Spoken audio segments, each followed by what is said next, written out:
we're live. We're live and in color. Back. Oh, let me move my screen over. I was like, why am I looking off camera? Because they usually have it right here. There you are, right below the camera. Uh-oh. There you go. I can hear now.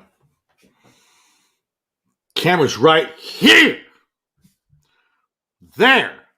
Here. Here, I'll make it so you're directly below it. Well, mine's inside the laptop, so I can't do much. It came with it. That's why I bought it. Move the little window up toward it. Yeah, it'll break off and not work ever again. How creepy would this be if I did this the whole time? Yeah. Hi. Hi. No, What's my notes over here? Oh, this says that. Okay. All right, let's start the podcast. I'm wearing crotchless panties. Now I'm recording the podcast. Oh, good. This is the live podcast. Hey, Frank's not here yet. Fuck it. Let's do a theme song since he's not here. He'll be here in about 20 minutes. He usually shows up at 7:03 or 7:05. Sorry, guys. I was just really tired. I fell asleep. And thanks for joining us, Jack. I appreciate you joining. I know you're busy. Oh, yeah. I was real bad. I'm sick of LeBron James.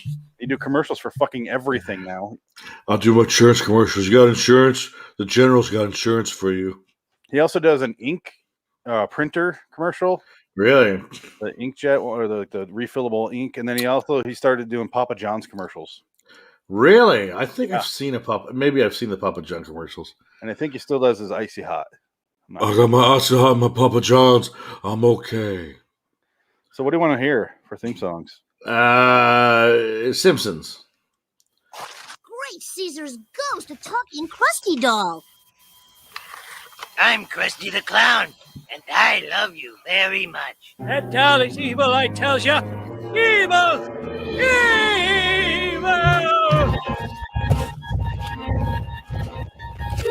Bordering in Wonderland, the Twilight Zone Review. I'm Krusty the Clown, and I don't like you.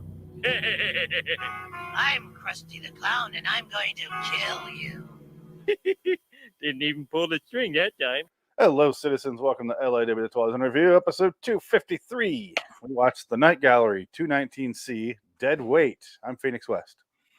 Dick Dickett. We are Frankless. He's probably going to miss this episode because it's going to be quick. Yeah, because I just want to get it out of the way and get it over with because Jack Laird again. I will say this is our best Jack Laird episode, though. I would agree. This is the best Jack Laird episode ever, and I don't think it's going to get any better from this because it had a beginning, middle, and end, and there's a point to it. Yeah. It was a cute little 7-minute sketch. And I had the grandpa from Charlie and the Chocolate Factory. Yeah. It makes you wonder if Jack Laird is a good writer. It's just they forced him to do a minute-long segment a couple times. I'm going to say no. This one wasn't bad. The writing was fine. It was very Twilight Zone. It was based on a short story, though. Yeah. So there you go. He's a good adapter. That's mostly what they do on the show. Yeah. I don't know. Did Jack Laird do a long-form episode, though? Yeah, I did a few, I believe. Did we see those, though? Did we watch those yet? Let's take a look. I can't remember because I blocked them out. Let's go down to the 70s to find him. Oh, I went too far. I'm in the 60s. Where the fuck is... Oh, my God. Oh, this is producer. Let's go to writer. All right. This is exciting. Okay, so he wrote 16 episodes. Yeah, he wrote a lot of long-form episodes. Okay. Yeah. I'm sure we've seen one. We had to have seen one by now.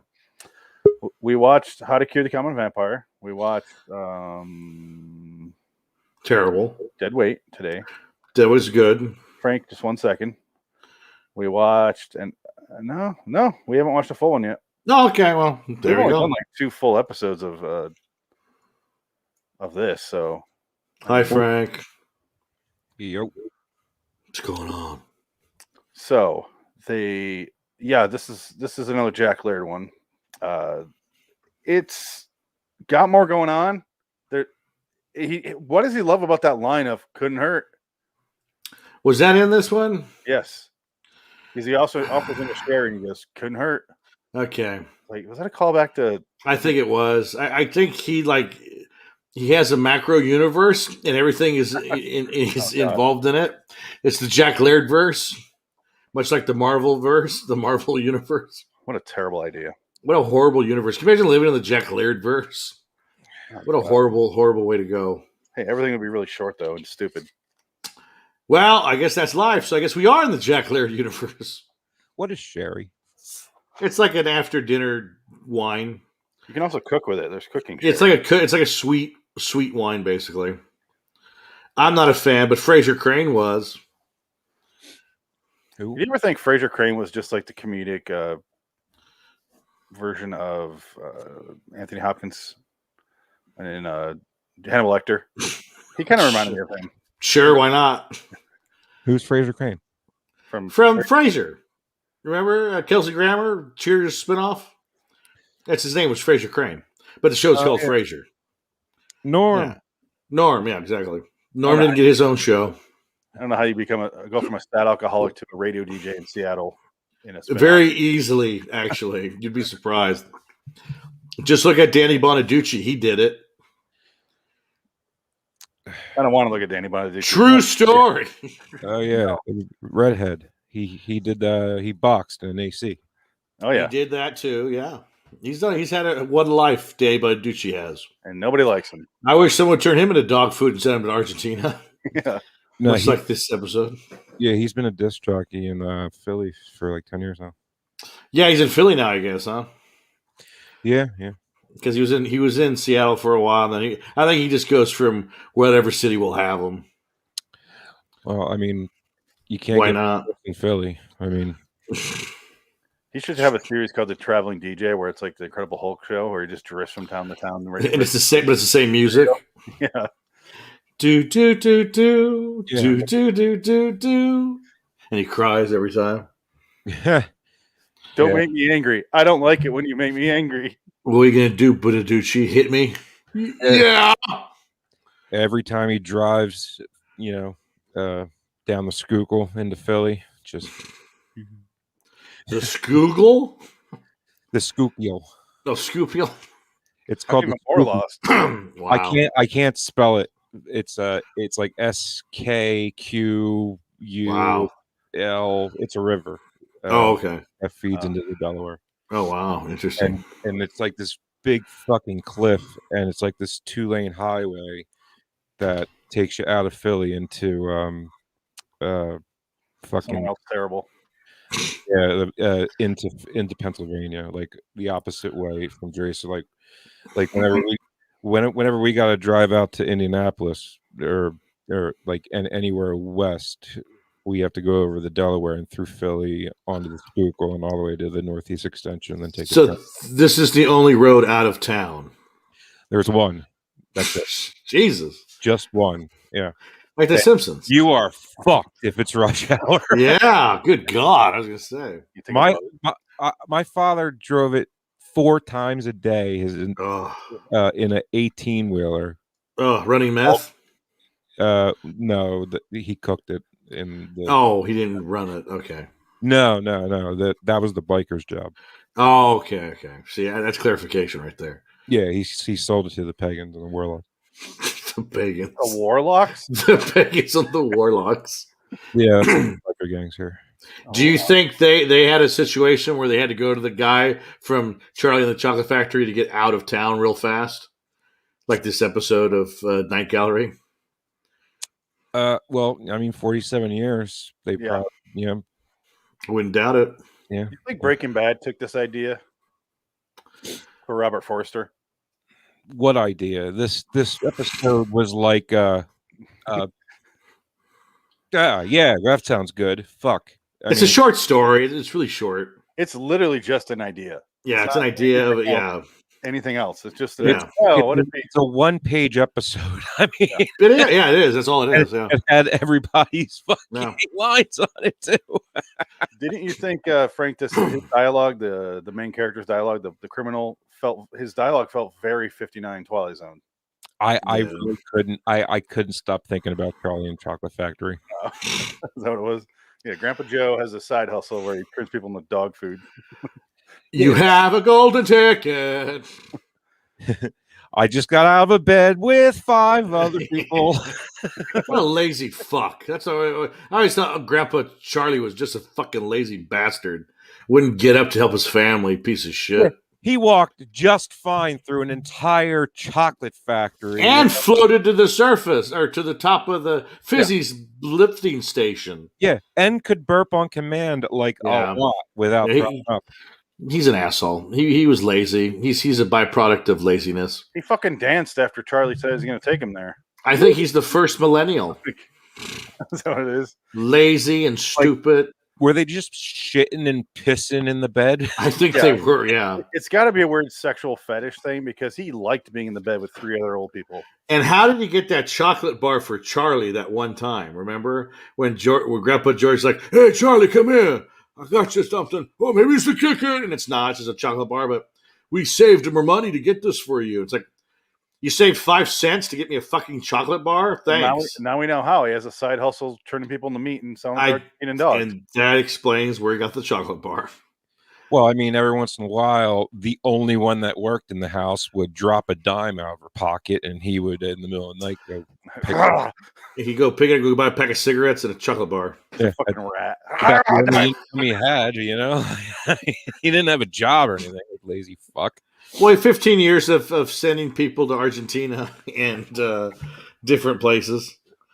He was the cursed generation that fought in both the wars, you know. This is true, yeah. That PTSD was rough. He sent more people to Germany than Nazi, or more people to Argentina than Nazi Germany. Oh, He was unloading people down there. Whoa! The Nazis weren't in the first one. Yeah, I'm aware. Uh-oh. We got World War II. World War II trivia. Where's that robot voice? I was going to do that when he's talking about the bridge for 10 minutes. But No, but this episode was very self-explanatory. Well, It's a cut and dry. It's done. And then you're like, okay, that works. he's Okay. a kid killer. the guy, Yeah. there's a criminal. He goes to a guy who can help you disappear into South America. He pays him $15,000, right? $15,000. That's the standard payment for any 10%. criminal looking for a way out. Yeah. And Well, 10% of whatever you loot. Is that what it is? Yeah. However much you just burgled, I get 10%. wouldn't you just lie about how much you burgled? I think he did. Honestly, I mean, it was one stack out of 50. Yeah. You know, He's got a bunch of suitcases full of cash. He's like, don't look at those. Phone book. He gives him a receipt. He gives him a receipt for it. Oh, and taking out your money. Also, a receipt. I'm really anal about that show stuff. I need a receipt. yeah. Like, My expenses. am I the only one that, like, whenever I have cash on me, I always make sure the lowest denominations on the outside, they all got to be facing the right way. And Yeah, they're I do that always too. back. So that I always have like a 5 or a 1 wrapped around a bunch of hundreds because that's how I roll, son. Well, it's like that Seinfeld joke. I'm such a liar. The Seinfeld joke where he goes, "Nobody carries a wallet. You gotta keep it in a roll. Big one on top." And he goes, "That's a 5." He's got the $5 bill on top. Yeah. Yeah, this is I do the front wallet. Ah, there you go. You have to do that in certain cities. Yeah. Yeah. Yeah, and everything's right there. Because in your city, they'd kill you for that wallet. Fuck yeah, dude. When I went They're to Vegas, awful. Vegas front pocket. Yeah, it's really hard to for somebody to steal shit from my balls, you know, Unless they're really going for it. or that was the whole plan from the get go. It's the get go for your balls. like a Leo in New York City. or Shawnee Smith from The Stand Oh yeah. with Muty Nick Chicken with Muty Rob Lowe. I wish Nudie Rob Lowe. Nudie Rob Lowe, yeah. So he says we'll send you down there, and he's like, some people prefer to go to Red China. I landed there 2 years before the ping pong team. Yeah, I didn't get that idea. That's a Jack Laird joke. That's a communist China, Red Like the China. red part, but the commie. ping pong team. What? So does that Remember Forrest Gump he was a part of the ping pong. I know what ping pong and I know what China is. I'm asking, why is that a joke? How does that make sense? Because Jack Laird microverse? look, back then in the 70s, I mean, commies and everything else, and the white army versus the red army versus the Japanese army at the same time. Like in one World War II battle, the Japs were fighting the Reds and the Whites at the same time, and all of a sudden the Reds and the Whites started shooting at each other, and the Japs were like, just let them kill each other. Nice, good idea. It doesn't work as a joke. Is what I'm saying. Yeah, not well. I mean, He landed there 2 years before the ping pong. What the fuck? Who cares? Was it a joke? It meant he got him there lickety fucking split because like the Americans didn't go to China for like decades and decades. Only Nixon can go to China. Yeah, he did open up relations with China. Futurama joke. Never mind. Star Trek 6 joke. Vulcan proverb. Only Nixon could go to China. It's true. He lists off. He goes, oh, he's talking about 15 grand, how much it costs to disappear yourself. And he goes, you know what I did to get this money? And he pulls out the paper. Grandpa Joe's like, you shot a bank teller and a bank manager and a 6-year-old boy. She shot a 6-year-old boy. Yeah, got in the way of my bullet. We're shooting at each other.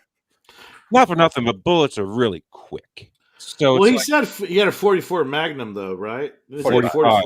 45. Okay. Stop an elephant. Fucking. That's what he said. Harry. Dirty Harry. Yeah, there you go. I thought he had a 357 Magnum. Dirty Harry's a 45. Was it a 45? Okay, I thought it was a 350. I thought he said 357 Magnum in the movie. Phoenix, back me up here. I mean, it's your boy. I don't remember. That's why I'm asking. I always thought it was a 357 Magnum. No, it was probably a 45. I wouldn't doubt it. No, it was a 44. Dirty Harry. Or 44. Okay. I don't know. I know. Blow your head clean off. Yeah, I know dick and shit about guns. I really do. I don't know. Yeah, I don't. I even have one. I don't know fucking dick. I mean, it's a shot. All you need to know is he has Magnum Force. One of the movies. That's what I read. Yeah, and then he has a Deadpool with Jim Carrey in it. Oh God! Welcome to the jungle. I have a shotgun. I have no shells for it. I just have that.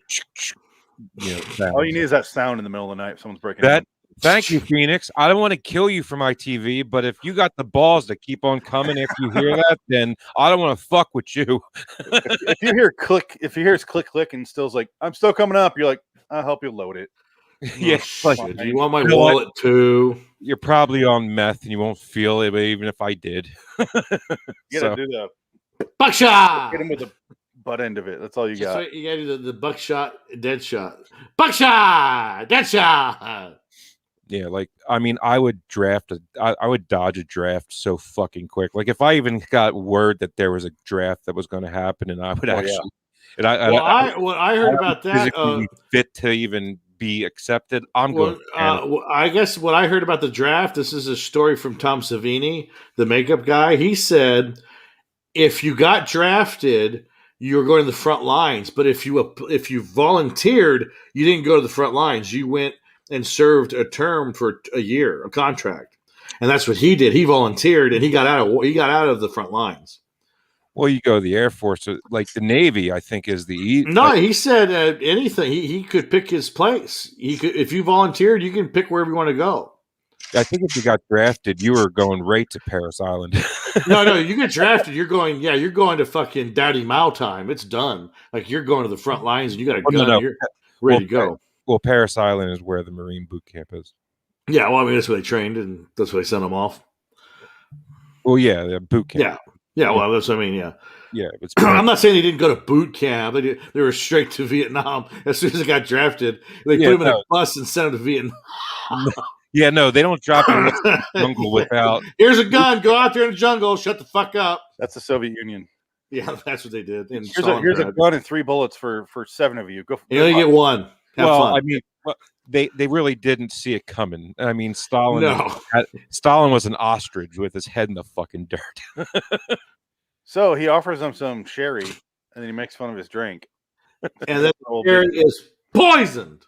It's clearly when I saw this, who didn't see that coming? My first note was he's going to kill him and steal the money, which is exactly what he does. But he offers him sherry, and then the guy drinks, but he says the classic Jack Laird line, "Couldn't hurt." And then the Grandpa Joe just goes. Well, I think the title gives the joke away. Yeah, DeadWeight, and I was like, oh, he's gonna die and ship him off as a steerage, as like an art piece, but it ended up being just dog food, which is even better. It's a funnier joke. Find him up so fast. He's good at what he does. Could have been way later. it seemed like it was 5 minutes past. Like, It doesn't take long to grind up a body. Yeah, if he had an industrial grinder that he does this all day. go on, Dick. If you have a machine, I mean, if he's got like I got 5 heads in the fridge behind me. that part's easy. The tough part's the torso. That's a bitch. I know. Tell me about it. I just cut holes in their brain and pour acid in it to make them my slaves. I just watched the Tales from the Crypt episode where Kieran Hines has heads in his freezer. I don't think I saw that one. Eddie Izzard's in it. It's pretty good. Oh, that's a season 8 episode. That's the British episodes. Wait, what's his last name? Season 7. Did you just Season 7? Yeah. Whatever. Did you say Eddie Izzard? Yeah, Izzard. It's Izzard. Izzard. It's whatever. You ever hear him say his own name? He's a woman now, you know. Yeah. He's been a woman for 20 years. What are you talking about? No, he's Boy, dressed as he was a transvestite for years. Now he's a transsexual. But he was straight the whole time. I get. Well, that doesn't mean anything. It means I guess he's a lesbian then. He is now. He is now. I guess. I don't know. I can't keep up with that shit anymore. He was a straight cross-dresser. when but- I don't care anymore. I just went. I know him as Eddie. I'm not going to acknowledge any of that because in this episode he's Eddie.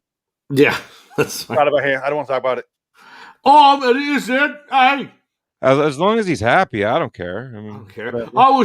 I was in that movie, Mystery Men. You see that? Now he's got 2 holes to get fucked. It's- I guess I don't know. That's not how he talks. I already have 2 holes as a man. It's true. Right here. Do we need the Oh. listing? Fair enough. 3 holes. Okay. Wow. All right.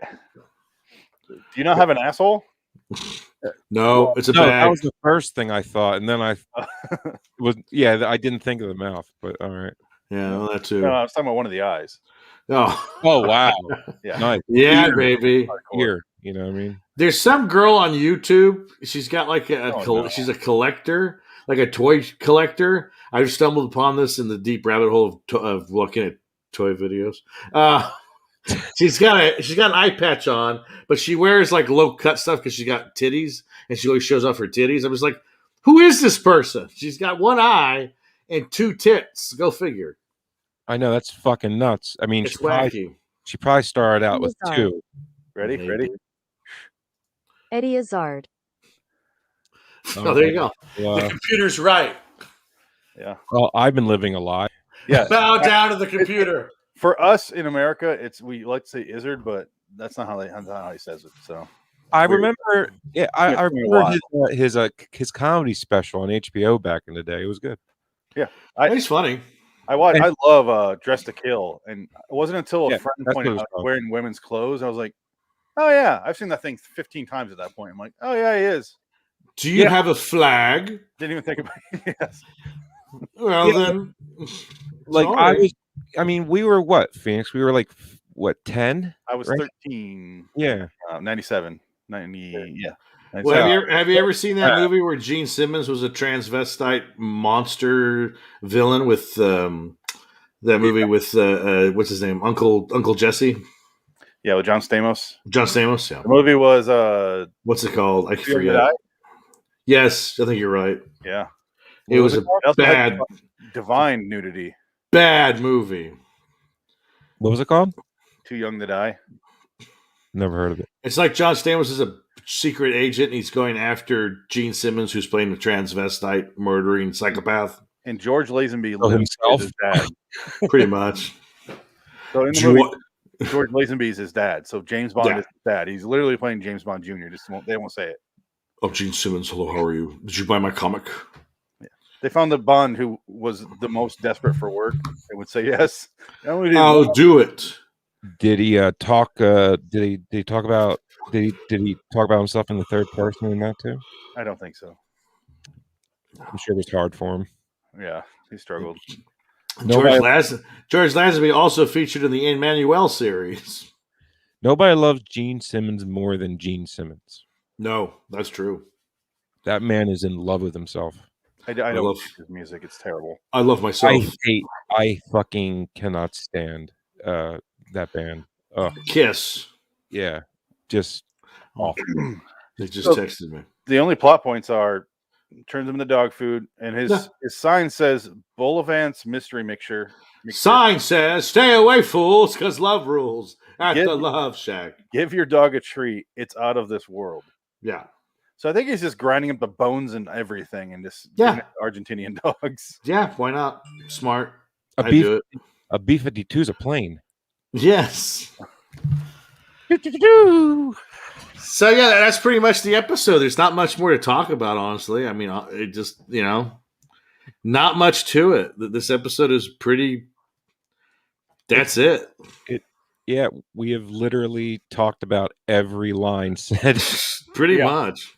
I have the beginning of Rod if you would like to hear that. Oh yeah, Yeah, let's do that. that's something. I don't remember what he said. That's something. Rod literally goes, "Watch this shit." Anytime now, Frank.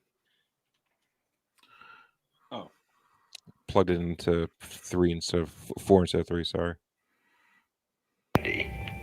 Problem, how to flee the coop. How to make tracks away from the police and unhappy peers. Ship out to safer climes.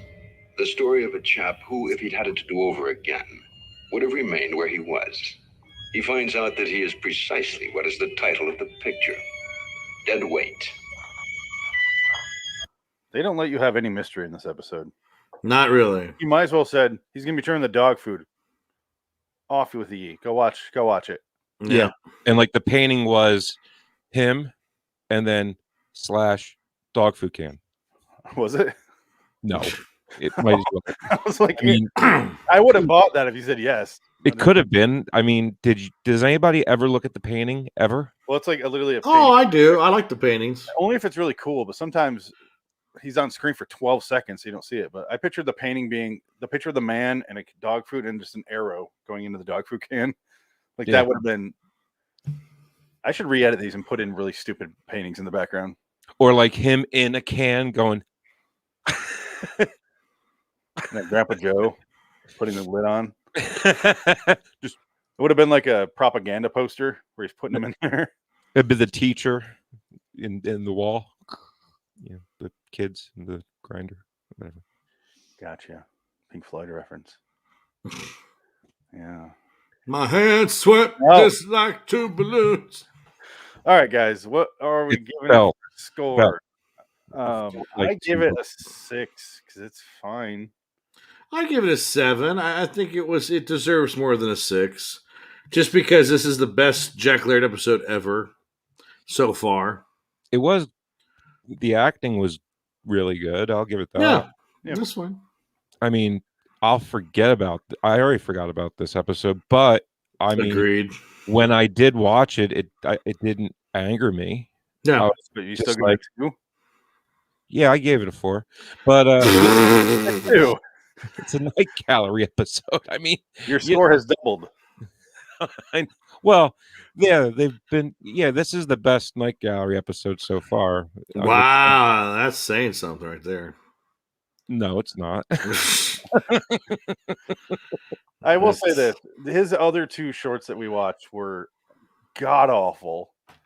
They even got worse because the first one at least was like, oh, they're doing something. The second one, the blood bank, it was like, what? Yeah. Like he's a vampire that literally poofs into a bat on a string. Yeah. And then if you're on a list and you already gave blood, you don't have to give it to the vampire.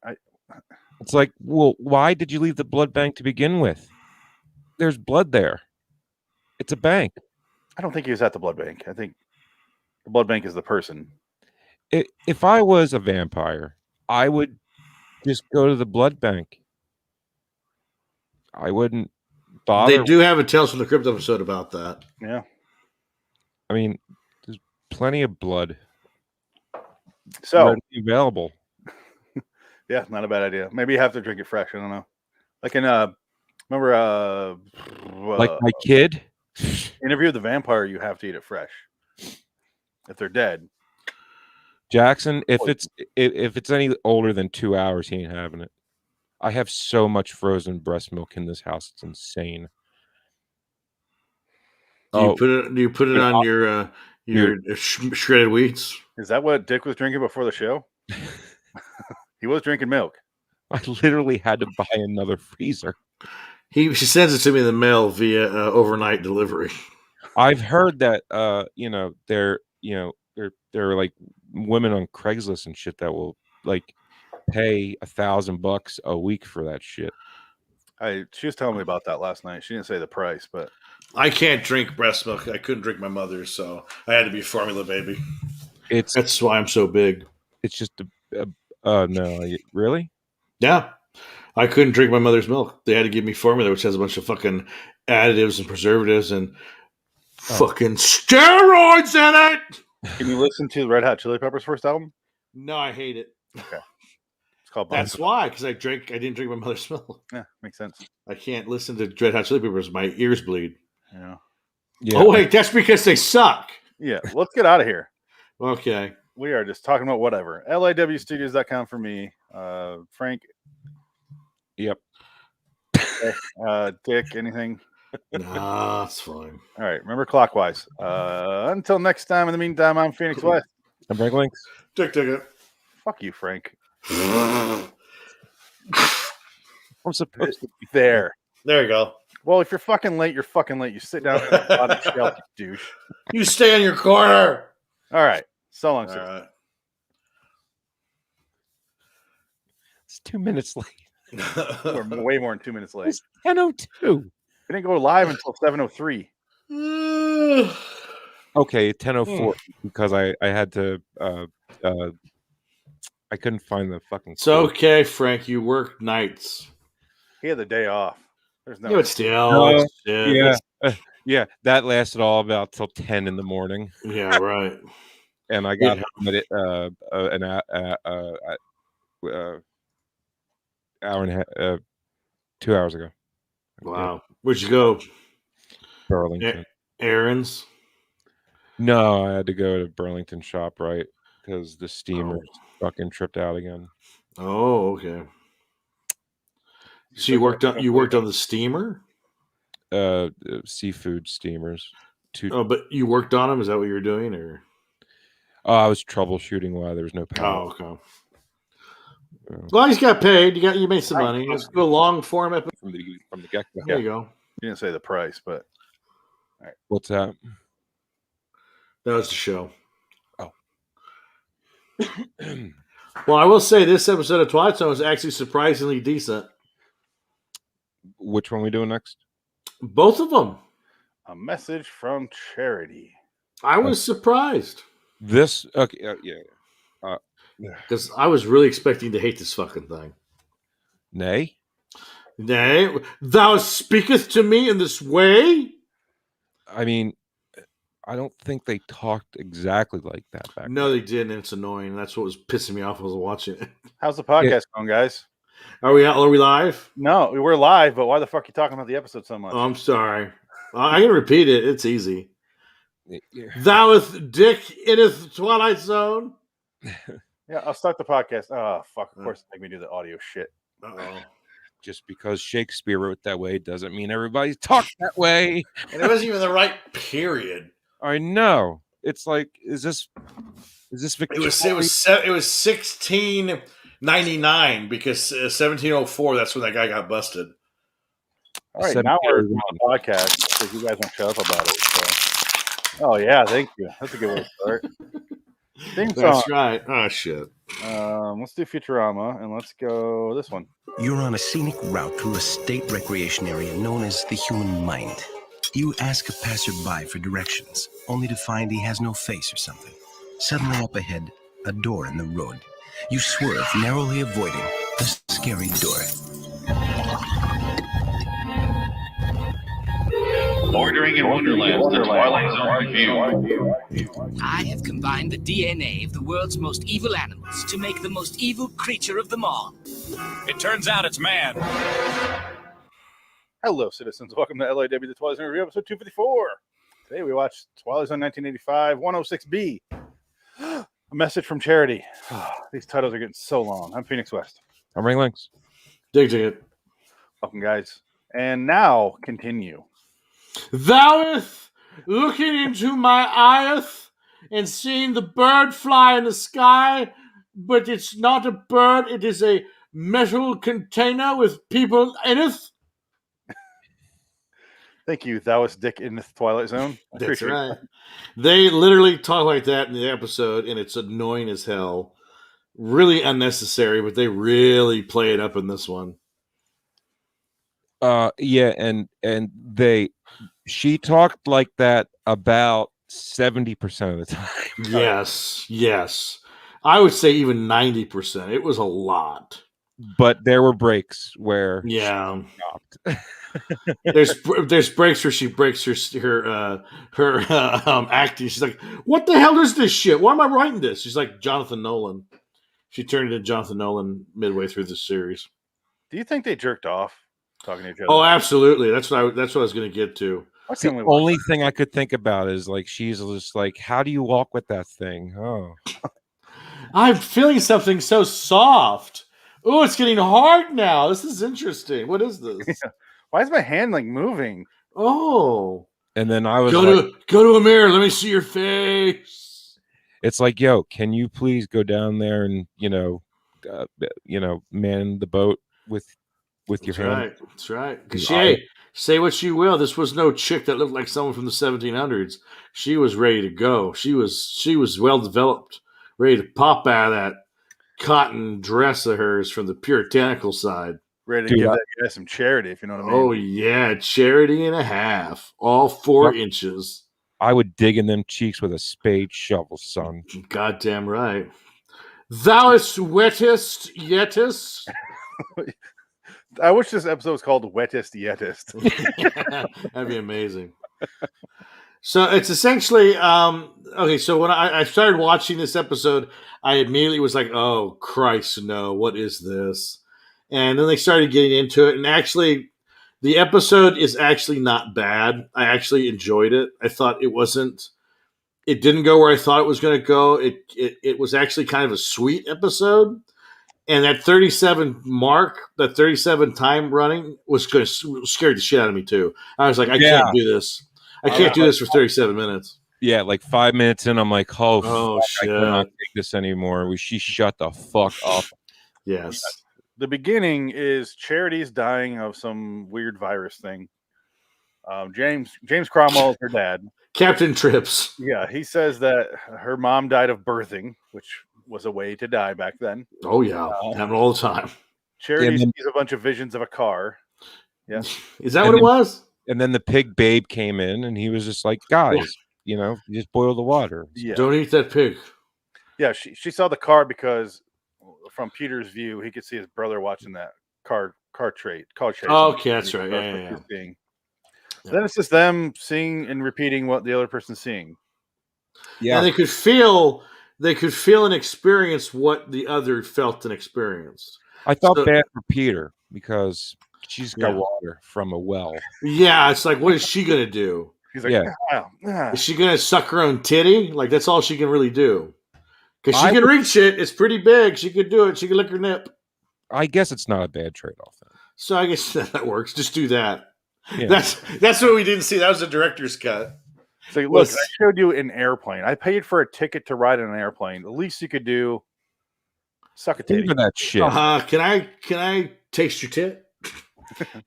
Can you become a gigantic whore, please? Please. Because if I was a woman, I would be such a whore. Listen. You live in a shitty time. I almost forgot. Uh-oh, what happened? And they changed the banner. Message from Charity. Parker Lewis can't lose. And the message is a heart with, I mean... it's very sweet. It was a very sweet episode.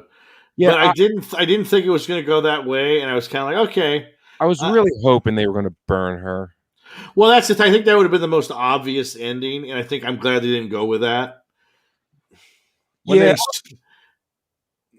ahead. No, I guess we'll explain what the episode. Yeah, we haven't really set it up yet. We're getting ahead of ourselves here. I did write in the beginning because basically they both get better, and then I was like, "Oh, it feels like it's over," and we're 6 minutes in. I was like, "What the fuck is this going to be about?" Yeah, because they feel better, and he's talking to Charity. She's sitting in her chair, and then she explains that it's the year of our Lord 1700, 1985, where he is. She doesn't believe him.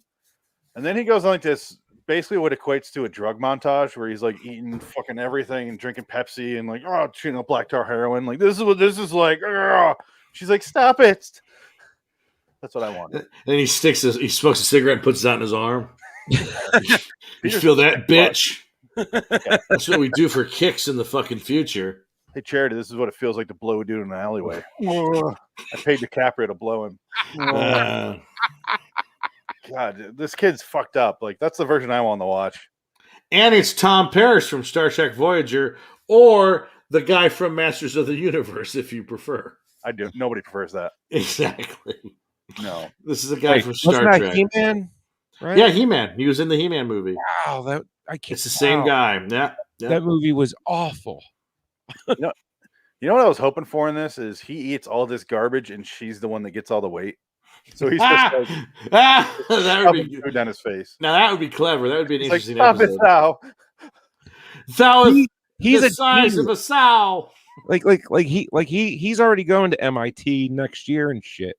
And he's a fucking loser, by the way. Yeah, he's a total loser. He even admits it. He's like, I don't got a lot of friends. Who reads Les Miserables? Yeah, I hate the way he says it too. Yeah, because you know, fuck French. Isn't it Les Miserables? Like you don't go Miserables. When I read it, it looks like Les Miserables. Yeah, it means. I mean, yeah. What the Miserables? Yeah. Miserables. I did right after the eating the food montage. I wrote as a joke, I hope she gets killed for being a witch.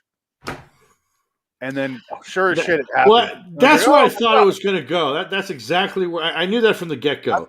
I had two thoughts. Either it was going to be a Salem witch trials, right? Yeah. And since he knows history, he's going to tell her what's going to happen to her and shit. Or she's going to end up in a psychiatric ward because she's talking to herself while doing everything. Well, it was obvious because that little bitch next door came over to take her fucking well water, whore. And again, and 10, yeah. All these chicks are hot in this village. No wonder the proctor is making them all be witches. I got to inspect you. I got to inspect you, girl. You're a witch. That means you got to show me your nipple. I got to see if you have 3 nipples. A dead witch can't tell your parents what I did to you. Exactly. Got to burn you.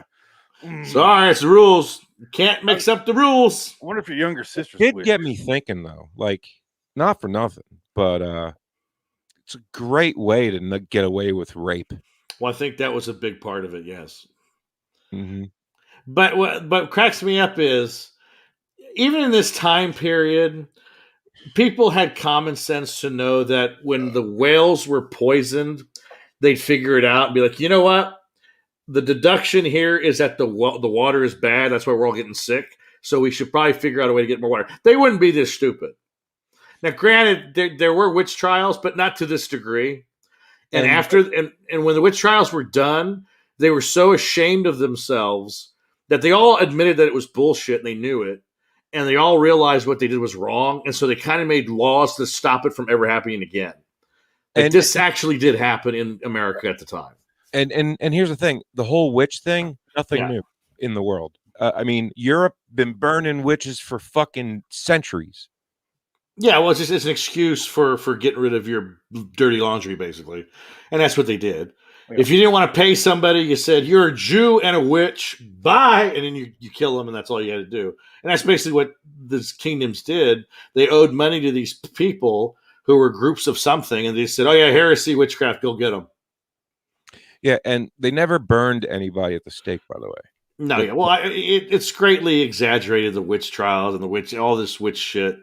That was like, because 9 times out of 10, if they said, yeah, you're right, I'm a witch, they let them go. Because they pay a fine, they move on, they go to the next bitch, and they got to play with them a little bit. It was all kind of just a big scam to begin with. Well, the one guy had just had it with the town. He was just like, more weight. Like they kept piling rocks on top of him. Right, yeah. Well, just stupid. And who knows? His name was Corey, Giles Corey or something like that. No. And he was like 70 years old, and he was just and they were like, admit you're a witch, and he's just like, yeah, keep adding the weight. 5 days it took for them to squash him like a bug under like a ton of rocks. Oh, that would hurt. They just kept adding rocks until he would hit. They just didn't like him. That's I'm why. not dead yet. Keep doing it. Keep trying, you sons of bitches. It's just like my favorite Martian from The Stand. He was talking bad shit to Randall Flagg. And they just kept putting rocks on him. About you. He would only say one thing: more weight. More weight, you pussies. He's saying dead weight. Dead weight. Oh, send me to Argentina. Call back. More dog food. But so you got the bitch next door comes over to steal her well water. Ursula. And I was hoping he would ask for a three-way. Oh, or yeah. two-way, Ooh. technically. Well, that would not have gone well because Ursula would have said, "Oh my God, you're a witch. You want to have a threesome with me?" Hey, I'll watch it. She wasn't into that. No, yeah, she comes over for untainted water, and then our main character, Charity, tells her about all this random shit, and then men walking on the moon. She's asking for it. I think she's just being a bitch. Ursula's like, yeah, man on the moon. Oh, you're a witch. Yeah. Where's your sense of humor, Ursula? Why don't you just fucking stop beating up your own ass? You can't walk on cheese. You can't walk on the moon. That was a Stanley Kubrick joke. Stanley Kubrick did that. Everyone knows that even now. Ursula's a big moon conspiracy theorist. No, that's about the plight of the Native Americans. No, you're full of shit. It was on a soundstage, and he's wearing the Apollo sweater. Yeah. Room 237. Yeah. Because if I did that and wanted to hide it, I sure as shit would never make a just movie buy about it. Character out of it. Yeah. Oh my God. That's some funny shit. Frank, did you notice this is the original version of Meet in the Middle from the 2019 season 2, episode 3? I want to say episode 2. You know what? It's the first thing I thought of, dude. I was just like, wow. Oh, episode 1, 201. I was going to say fucking story. The first one, right? Yeah. Same fucking story, only that episode's way better. Is it? Yeah, it's Jimmy Simpson, and Jimmy Simpson from like a bunch of stuff. You know who he is. He's on Westworld season 1. Yeah, It's Always Sunny in Philadelphia. Dick has frozen. His brain. That was me. I really like It's Always Sunny, but I just stopped watching it. Okay, yeah. I know who you're talking about. One of the McPoyles, but the McBoyles. Yeah, he was in Zodiac too. He was the guy. Yeah, he was the guy who goes, "That's the man that shot me on July 4th, 1969." Yeah, he was. It's also Gillian Jacobs. She plays the from Community. She plays the girl. They have a psychic connection, but the only thing is that they're in the same time. Okay. So the episode's a lot better. I don't want to spoil it, but it's definitely worth watching. This one, Actually, they stole that from Star Wars: The Last Jedi. Season 2 was so much better than season 1. It really was. Yeah. It's a shame it ended on such a bad note. Ended on a good note, you mean? Oh, the last episode. That's what you mean. The octopus thing? No, the octopus one was high art compared to you might also like. Oh, the Oz Perkins episode. Oh, that's right. Yeah, it was it was literally the only episode they ripped off like the title straight from the first original. On my new hard drives, do they have Twilight Zone on those hard drives? I believe so. The new ones? I don't know. Okay, I need to look. Maybe they are because I was curious to watch them, but I mean we're not going to talk about it, but I'm just curious to see them off of my own time. I don't just know see how bad it was. He's got different ones. Okay. Yeah, I mean, okay. I mean, there was 3 good ones in the first season. The first 2 are really good. I'd say the first 2 were the best out of both seasons. And then Blue Scorpion. Yeah, and that's it out of season 1. And then season 1. Season 2 has 4 to 5. Yeah. I'd say the best one is episode 7 or 8. I like episode 3. Which is let's see here. The one with episode 3 is the Who of You, which is the Ethan Embry. Change places. That one was really good. Yeah. That one was like that one and the one where All Town is really good. Yeah, he relives at the same day over and over, like ground. Oh, that's try. Yeah. That one. Yeah. No, that was 2002 with Pool Boy. Oh yeah. No, that's fucking right. The pool boy's amazing. But backeth to this episodeth. I'm getting updates on the Suns game right now. This episode is also Ezra or whatever her name is goes and basically tattletales Charity? on Charity. Ursula tattletales on Charity, and then the proctor comes and he's like a fucking asshole, rapist, piece of shit. Oh, and before that, sorry, there's one thing that's hilarious before that. Oh yes, she's at dinner with her family with her dad. Oh, that's right. Yeah, you're right. He's Yeah, at dinner with his dad, who's like, "Don't tell your mother about this," and gives him some. He blows him. Did he also drink sherry?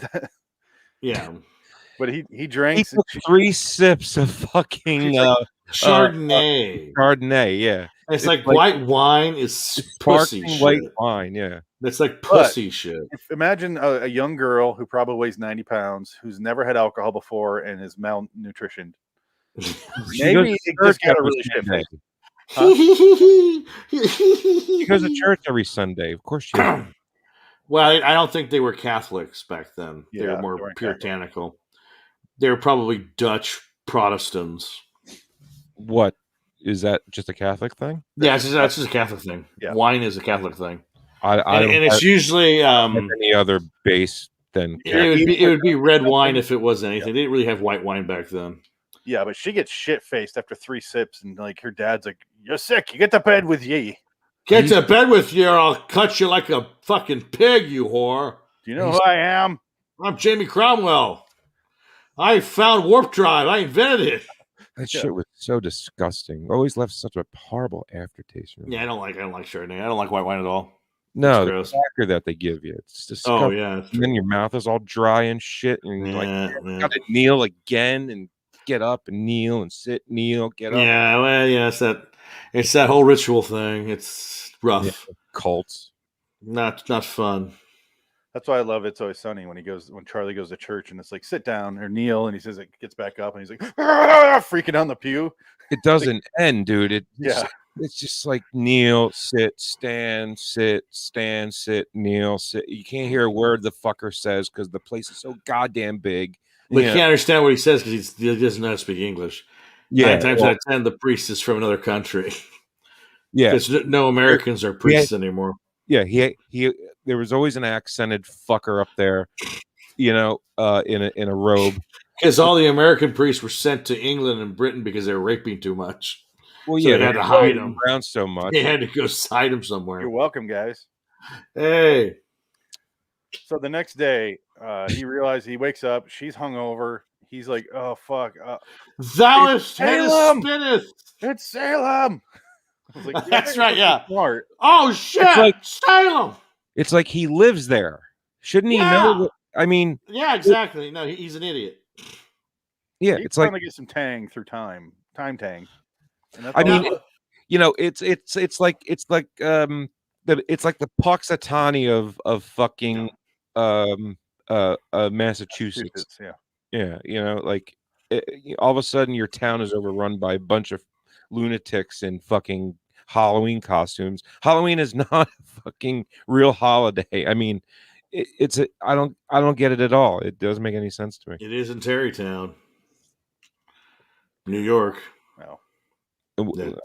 I mean, Tarrytown, New York. That's where that's basically where Halloween was invented.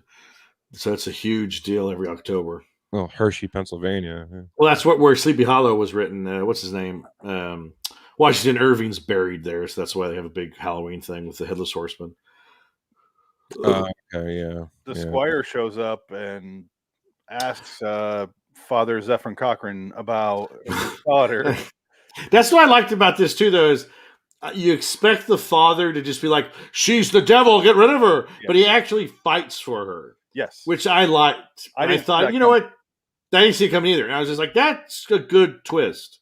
He basically like does the 1700s version of, "Why don't you go fuck yourself?" Yeah, you are not. I know what happens when you're alone with teenage girls. You are not speaking to a lady. Yeah, I liked that. I thought that I wasn't expecting that, and that was the most realistic approach to probably that type of thing when it went on back then. Yeah, I'm sure the first thing they said is like, "Go get the fuck out of here! I know you're bullshit. Get out of here! It's like a kick out of my family." Yeah, get your balls out of here, old man. Yeah. I noticed you're not. And I your noticed. cock, get out of here. I noticed you're not going for the girl across the street that got one tit. Yeah. Malnourished from birth. All those boys are gone. That's Those are only normal. girls. Right. I know she's not going across the street to the Taylor house where it's all full of boys. And he's already had fucking what's her face, the bitch Ursula. literally named after a witch. That's right. They literally gave her a name of a witch, Ursula the witch. No. So Jamie Cromwell fights off the guys, but it's not good enough. So the guy takes her into the room, and he's like going, "I have to see if you're a witch." 10 seconds to say this exact quote. I will search thy body for witch marks. Yeah.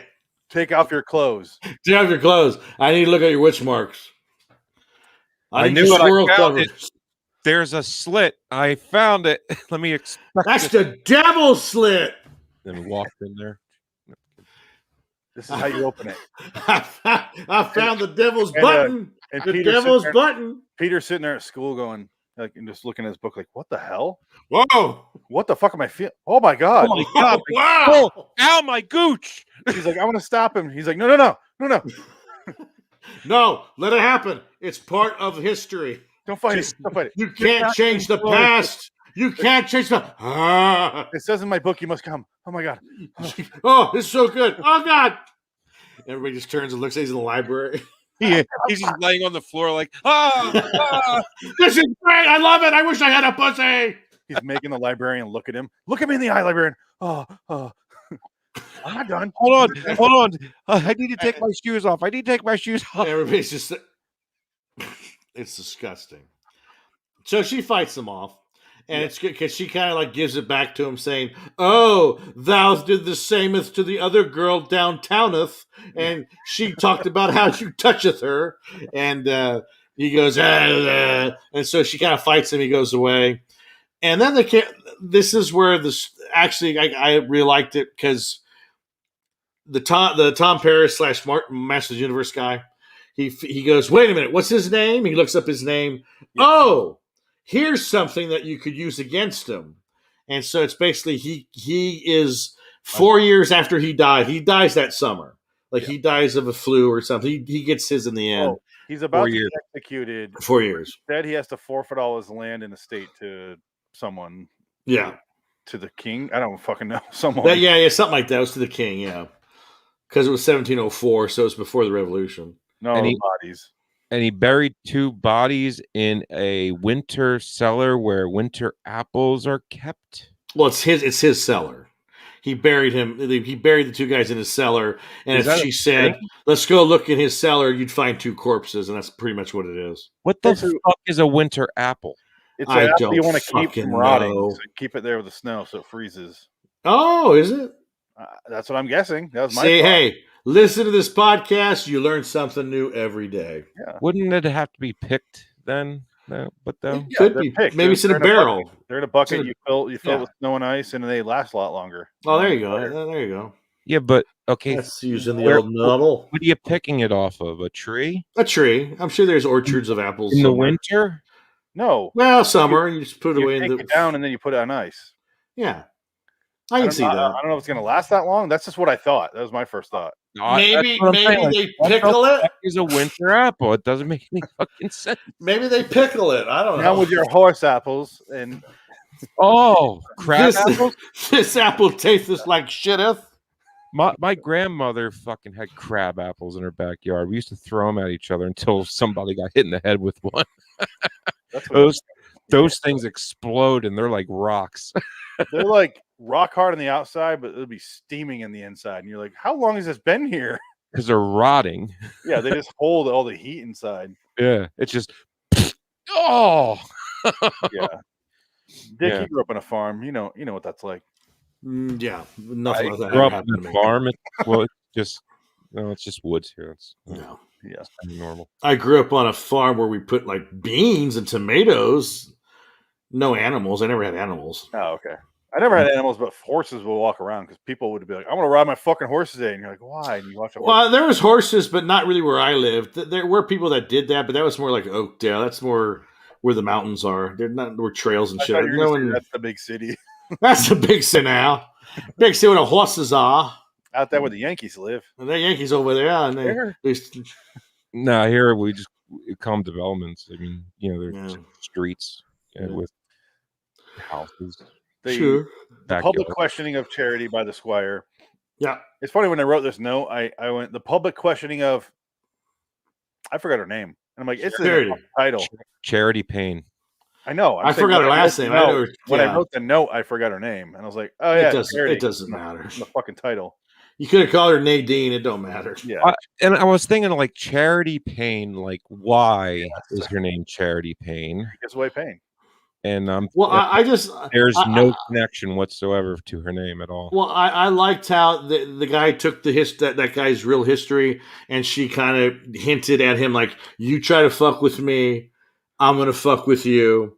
So you better turn." And he goes, "Okay, well, she said she can see into the future, but that's okay because my grandma did the same thing." Yeah, and he talks like Joe Pesci all of a sudden. Yeah, I was gonna say it wasn't a Scorsese movie. No. Well, now listen here. These two My grandmother was a saint on earth. You listen to me, you Jew motherfucker, you. I will invent the payphone and beat all of you with it right now. I'm gonna come down there and bust your fucking head open. And the moment you come out of your coma, it's the time that I'm gonna be getting out of jail. And I'll come over there, I'll bust your fucking head open again because I don't care about jail. I'm stupid. I don't give a fuck. I'm fucking stupid. I don't give a fuck. That's my job. That's my business. I love that line. Oh, that's great. What the fuck are you looking at? And he beats I love Don that Rickles with a phone. I love that. Does Dallas not want me to go get Dallas Shine Box? Shineth your box. Motherfucker. He said, "Go get it, Spider." I said, "I got it."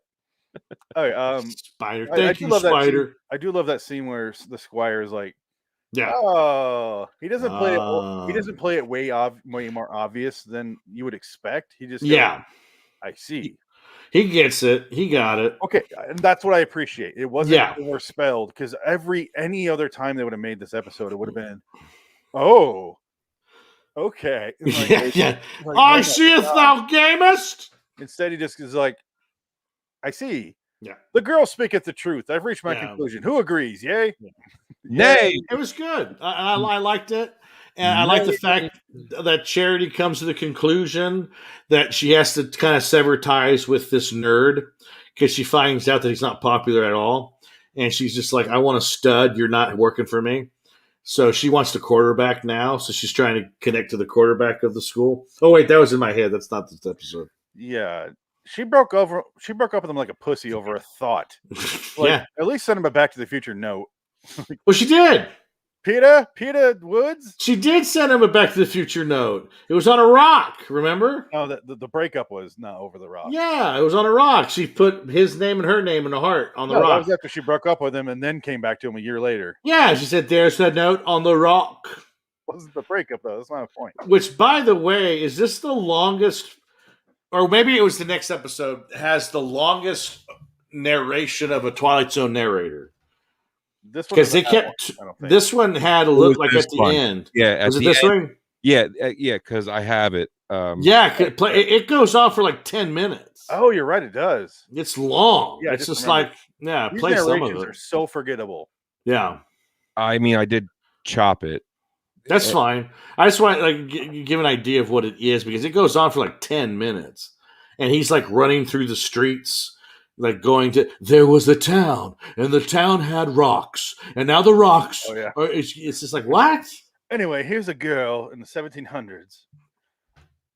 It's Stephen King, bro. And the rock was really, really brown. The kind of brown that you only find in a crabapple field that Frank would throw at his friends. And you're like, what are you still talking about this for? It's a brown, like Andy Dufresne's asshole, where he put this $20 in his ass. Wow. To buy things from Red. You gonna play the intro, Frank? Oh yeah, here we go. Or it's the outro. It's the outro. I mean, it's Harmon Brook is very different today. Its water is not quite as pure. Its banks lined with tract homes and shopping centers. Actually, the water wasn't that pure because they were all fucking dying of disease. So a message from a girl long gone, and yet never really gone in heart and mind. I'm going to have another cigarette. He finds it. He finds it. He's smiling. Friendship and first love. See? A love that will live only and always in the Twilight Zone. Yes. There you go. See? I love that after she breaks up with him over thought, he's at school a year later. He's got some friends finally. That made me laugh. When she breaks up with him, he goes, "I'm alone." I was like, "You sad fuck." And then he's in there with his friends. He gets a message from her again. It's like, "Hey, look under Bear Rock. Under that rock, there's a rock with no earthly place in the Massachusetts rocks." And he goes out there and searches it and finds like, I thought it was going to say D's nuts, but it's like I wish that was the case. I also wish she drew a dick. He's like, it'd be funny if he found a dick first, thinking it was her, but it was just someone at the school, you know? No, he removes the weeds and it says, "You're a faggot." What a bitch! You fucking Enjoy whore. loneliness. Yeah, enjoy loneliness, faggot. Well, it says, "I received another message from the future. You die alone." Yeah. I heard about this thing called AIDS. It's coming for you. Oh my god! Called Peter Woods disease where I'm from. Well, I mean, she's only 10 years away from death anyway. I mean, It's true. It's very true. She had 3 children before then, though. She had 17 children, and 15 of them died of cholera. Well, she already had 4 by this point. Yeah. From her father. Oh. Little cock babies. So, yeah, that was the episode. I liked it. I actually enjoyed it. It was fun. I'm going to give it a 7. A 7. I will give it a 7. I think it was that good. I gave it a 6. It's an upper tier for me. I think if I didn't see Meet in the Middle, I would have enjoyed this more. But the problem is Meet in the Middle is way better. It does have a completely different story, other than the fact that they talk to each other through thoughts. That's the only similarity, really. And they stole that from The Last Jedi. Like, I mean, I'll give it a 5, but which is actually decent for the 85 TZ. Well, every other episode from TZ, I give a 2 or 3, so it's actually good. Yeah, you're right. It's fine. I mean, I didn't hate it. But you're lucky you weren't here for last week's episode about that fucking kid with the drumsticks. Oh. Trust me, I was not lucky I wasn't here last week. It was an episode that was 12 minutes long. It's awful. And I'd rather watch this again. Yeah. Oh, man, that one sucked. That was terrible. It was Nightmare at 30,000 feet, but really terrible. Really, really terrible. Really? More like the 2019 Nightmare at 20,000 feet. 30,000 feet in that one. Where he's on a plane and his Walkman can make him hear thoughts. So he's trying to figure out who has the bomb on the plane. But it was 12 minutes. So by the time he finds it, you're like, I don't give a shit. Yeah, that's way too short to hash anything out. Stupid. No, that's the problem with it. It's like, what? It's it? It's done? Yeah. I'm glad you can remember what we watched, Dick, because I have no memory of what we watched last week. Well, that's a good thing that I have this amazing brain that won't let this shit go. Math, forget it. This shit stays in there. This crap, this garbage. The long run, I can remember them, but I don't remember what week we did. I have no fucking idea. Last week is the same as 6 years ago on the show. I have no fucking idea. Yeah, I can imagine that. Franco brings stuff up, and I'm like, "Oh, I said that," and he's like, "Yeah, last week." I'm like, "No." It's once it goes into here, it's in the weird ether. It's weird. I have a long-term memory. I don't have a short-term memory. It doesn't exist. We know that. We all know that. Yeah. You want to talk about more roads? Roads? Rudes? So that's a message from Charity. It debuted December 6th, 1985. Wow. Oh, that's the one thing I wanted to say that annoyed me about this episode was they really couldn't control the fact that they could taste and hear and whatever from each other. Yeah. But then she just decides it ain't going to happen no more. So it doesn't. That's a good point. She wasn't in control of it to begin with. So she was. I guess she can turn it off. She must have figured that out at some point. She found the handbook for this episode. They both drank water and got sick from the same spot of land. And we need the Richard Kelly, Donnie Darko title cards that come up. It's just mental the connection. One person can like. Yeah, it's just the continuity was just fucking severed right there. It's like that doesn't make any sense now. Not that it did in the fucking foggiest in the to begin with, but at least I could dispel disbelief for a little while. But then after I understood why, then all of a sudden they just go, yeah. And would you think it'd be better if she got married and then she got plugged? She'd be like, "Oh, I don't need to think about you no more." I'm just saying she wasn't in control of the shit. Then all of a sudden she is. How's that possible? Yeah, that's a good point. Yeah, suspension of you. Have you ever heard of the suspension of disbelief? I was there already, and now you can't create rules of the suspension and then all of a sudden just go There's one of these. They give you one of those. Do you think Jeter was dumb enough to carve something in the rock for her and go, "Hey, Charity, check it out"? She had to go, "Are you retarded? That's not how time. I'm going to wait till time moves again. Well, how am I going to? I wish I wasn't so retarded. I hate being retarded. I hate being retarded. Oh, Frank, we watched The Stand. All of The Stand. I love that. Pretty good. Pretty good. Yeah, being autistic sucks. No, he's retarded. Got to use the R word. Yes. People that are that way, they can't help it. I know. I can't help it. What? And I sit and I laugh at them. We're talking about a character who goes, "I hate being retarded." From what? The Stand? The Stand, yeah. Okay. The Stand does not portray the special needs people with special needs. She literally calls him a big dummy retard like 7 times. You're like, good God. Well, she's an evil bitch, too. Yeah. So she gets hers. It's a bomb! God.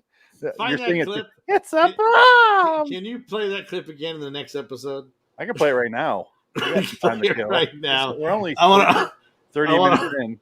I want to see that scene again. So Frank has an understanding of how wonderful it is. What, The Stand? Yeah, The Stand. It's only one line that's really terrible in The Stand. It's like the worst delivery. It's been a while. I love it. I love Shining Smith. I know I've seen it before, but I just don't remember anything about it. It's going to take me a second to find. So you guys talk about... It was so long ago. Well, I had never seen it before, so this is the first time I watched it. I really enjoyed it. I thought it was pretty good. It was like 20 years ago, wasn't it?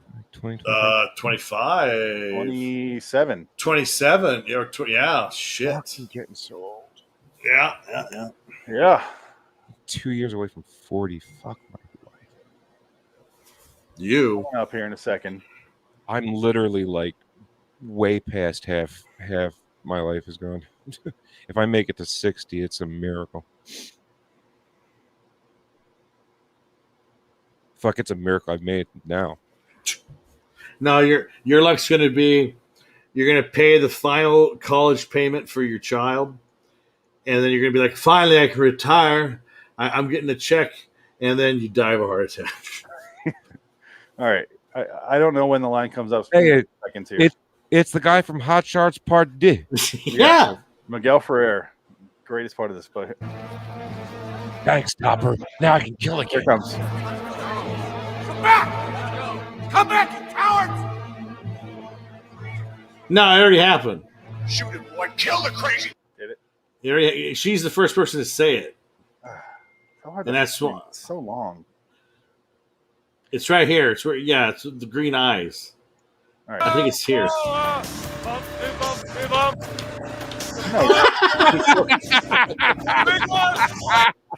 I'm gonna start playing off screen because I don't want Freaking Stephen King did so many drugs. Hey, he makes a great commentary though on the Blu-ray. All right, come on. Cocaine's a hell of a drug. This is his least cocaine fueled. Yes, it is. Fucking Frank's on fire. The cherry just lit his pants on fire. You know how many times I've seen? Oh, shit. You just passed it. Fuck it. It's halfway through the line, but here we go. So the bomb's coming up. Bomb! He's got a bomb!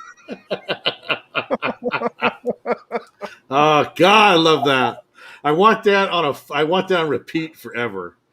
I'll make you a video of that. Yeah, that's 2 hours. awesome. All right, I'll do it. Why It's not? a bomb! He's got a bomb! Her head shake. Ah! Frank, you got to watch it just for the last segment Oh, where God. Randall That was Flagg, probably the audition for. the evil character, is just hilarious. There's He's having a ball. 30 people screaming that line in one day to the casting director. And they're all laughing like that was something.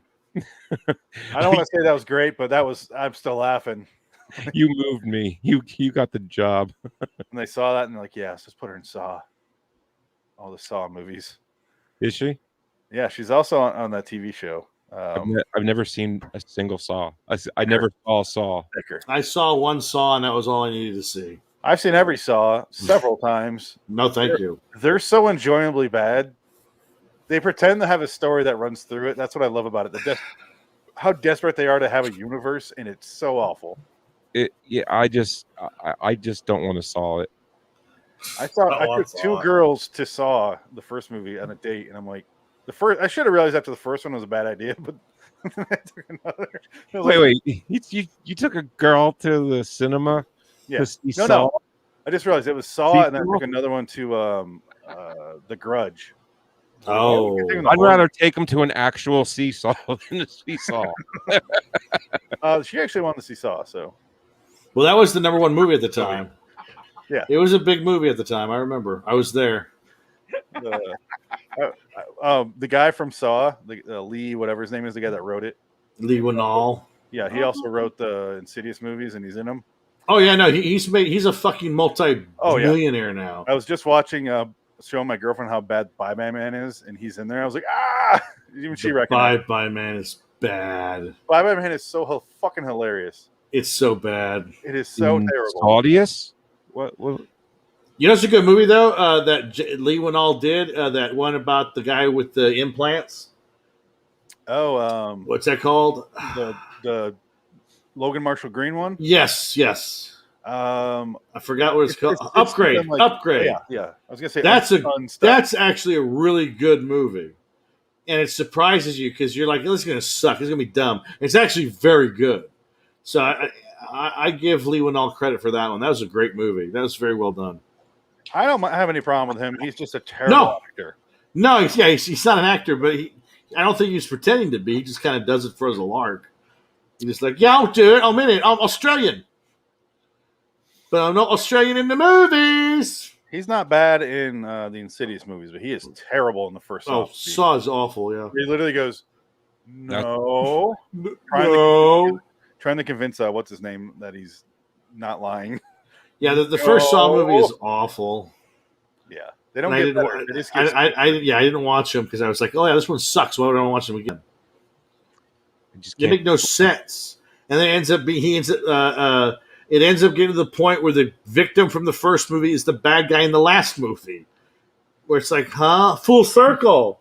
Well, Shawnee Smith takes over for him for a while. Yes. And then Carrie Ellis does. Yeah. And then some other cop does. And Donnie Wahlberg? No, not Donnie Wahlberg. What, Robin Hood Men Tights? Yeah. He's in the first one, and he takes over. He's the villain in the last one or something like that. Not the last one, the second to last one with one of the Boondock Saints. Sean Patrick Flannery? Yeah, Sean Patrick Flannery's in there, who pretends to be one of the Saw victims and has little fake scars here. Oh. He hung me up. It's so stupid. I love them. It's a movie I put on when I was after my surgery. And I want to fall asleep, but it's 3 a.m. I'm not tired at all. And I put those on. I'm like, what the? I'm like, ow. I watched them 50 times, I swear. Wow. They're so dumb. Oh, well. Here's how bad they are. And then we'll move on and get the fuck out of here. I watched them all in order one day. This is after my last surgery before. And I sat there and I watched them. I've seen them, here and there, never in order. And I sat down and watched them all one day. And it was the third one. And I went, all right, that was all right. And I watched the fourth one. And I'm like, they introduced a character. I go, who the fuck is this guy? Who the fuck? I look it up on my phone. I'm like, oh, he was the main character in the last one. So forgettable. Wow. I'm not even exaggerating. I was like, oh, that's that. Yeah. They all die. Is there a main character? It's it's the guy, it's the people in the room, and then there's the puppet. Yeah, it's a cop that's taken over for Jigsaw for a while, and he's in a bunch of them. But the problem is he looks exactly like the good cop, and I was like, who the fuck is dead? I have no idea what the fuck's going on. They all look the same. They all have that stupid, and the camera pans around a bunch really quick, and then the stupid music, and then they have to have a ending where it was that's what Jigsaw meant because he said something to a character and he meant those words literally, and they play it at the end where the main character is stuck in the situation where he should have realized what Jigsaw was really saying back in the beginning of the movie, and they're like, oh, this is so dumb. That's why I like them. They're fucking stupid. They make no sense, and they are impossible to follow the storyline, like the Hellraiser movies. I'm just not a gore guy. I can't do the gore thing. Yeah. There's some gore in some of them. Gore doesn't bother me. It just needs to be interesting gore. It needs to be fun gore. Yeah. Ever since Cabin Fever, I can't do it. Cabin Fever is just fucking stupid. Yeah, I'd agree. It's just the visual of it. It just turns my stomach. You got a huge douchebag making a movie. Yeah. I have a problem with him. Also, sometimes he's fun. Sometimes he does good stuff, but he's just a huge douche. Literally fucked me up for life, to be honest with you. I hate that fucking guy. Well, on that note, let's get out of here. He's in Inglourious Bastards. Enjoy that next time you watch that, Frank. That's right there. I watch all. He plays the Bear Jew. The Bear Jew. That's Eli Roth. Have fun with that. Yep. And he connects with the fucking home run. He's fun in that movie. So is BJ Novak from The Office is in there. Well, fuck a duck. All right, let's get out of here. So, LIWstudios.com for me. You! Frank, Indy Sportscar Podcast. Yep. Dick. Willpower did not get bumped. Yeah. That was Dick Ineth Twilight Zone. Anything you want to plug other than this fine program? No, that's it. Toys in your phone. Yeah. Cool. I'm talking to my friend who we have it's a long story. Okay. Until next time, in the meantime, I'm Phoenix West. Frank Lanks. Dick Ticket. So long, citizens. So long, Charity. You fucking Puritan whore. Hope she gets burned at the stake as an older woman. What the fuck was that? Just picture her going to town on Ursula. Is that what that was? All right. I know what to say. Thou is wettest yet. I got to pee though. So do I. Go ahead. All right, we'll be out of here. I'm gonna save the podcast and I'll go potty as well. Thou is wettest yet. That'll be the title of the episode. Ugh. In the Twilight Zone. Thou was wettest yet. Thou is wettest yet. In a different time. I'm a generic voice. In the zone. I'm going to smoke a cigarette now. 34. Oi! This it was 7 time running. Was 8. Right. Yeah, sure. Cabin. Phoenix West. I'm going to wash my milk glass. Okay, that was a weird sentence. Never thought I'd hear that before.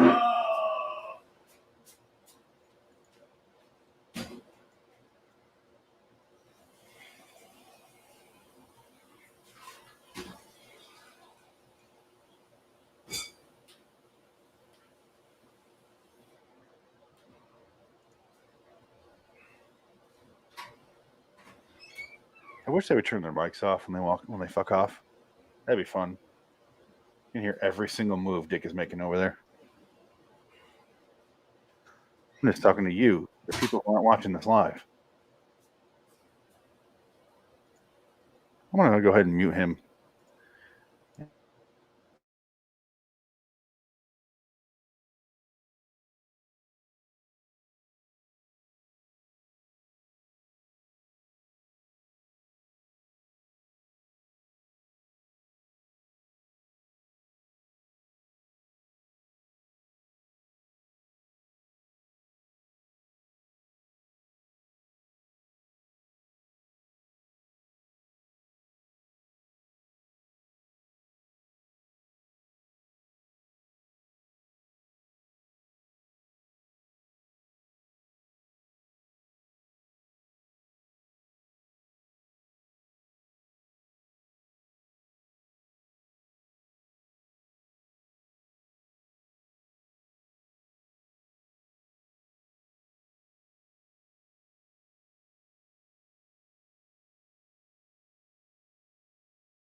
What? You son of a bitch. All right, now I can hear you. What? You spooky son of a bitch. Yeah, this came in today. Oh God. And this came in today. Did I see Korn the LP? And That reminds me. What is that? I can't tell. it's purple. Ugh. It looks blue. Deep purple. Oh, Why deep is the purple disc on the unplugged. outside? Huh? Why is the record on the outside of the plastic or sleeve? What do you mean? Oh, I thought you were showing us the. Okay. I thought that was the back. I'm like, and it was just the record on the back. Okay. Gotcha. Frank, where did you sleep last night? The couch. In the ponds, where the sun don't- Pines. whatever. The pains. Well, now that I have the record, I can, read along because they fit so much. Pines, where the sun don't ever shine. That's on the Batman trailer. Boom. Cool. Have fun listening to 1.5 good songs. Ha! What do you mean? They're all good. I don't like corn. But Korn believes in you. I like cream corn. No, I hate cream corn. Imagine Ugh. if Eric Clapton joined corn. They could call it cream corn. Come on. They're missing out on so much money. Come on now. God. Well, no. Jesus. Well, Monkey rejoined the band, so Mrs. Chan. That sounds like a song from Korn. But Head's still gone. He's got a problem. With Monkey rejoins the band. Monkey Breed joins the band. Dun, dun, dun, dun, dun, dun, dun, dun. You guys ready? Yeah. Recording. We're recording a podcast. I can see. I'm going. Blind. I've never done a podcast Yeah, before. I'm blind. nervous. You know what? I think I probably should get rid of this. That was The name's wrong. Oh, thou's Dick Ineth Twilight Zone. Oh, speaking of, let me change my banner. Oh, there's actually an intro this time. Okay. Let's hear a theme song, and then we'll go into that. I'm gonna do another Simpsons one, and let's hear this one. Otto, you gotta do something. There's a gremlin on the side of the bus.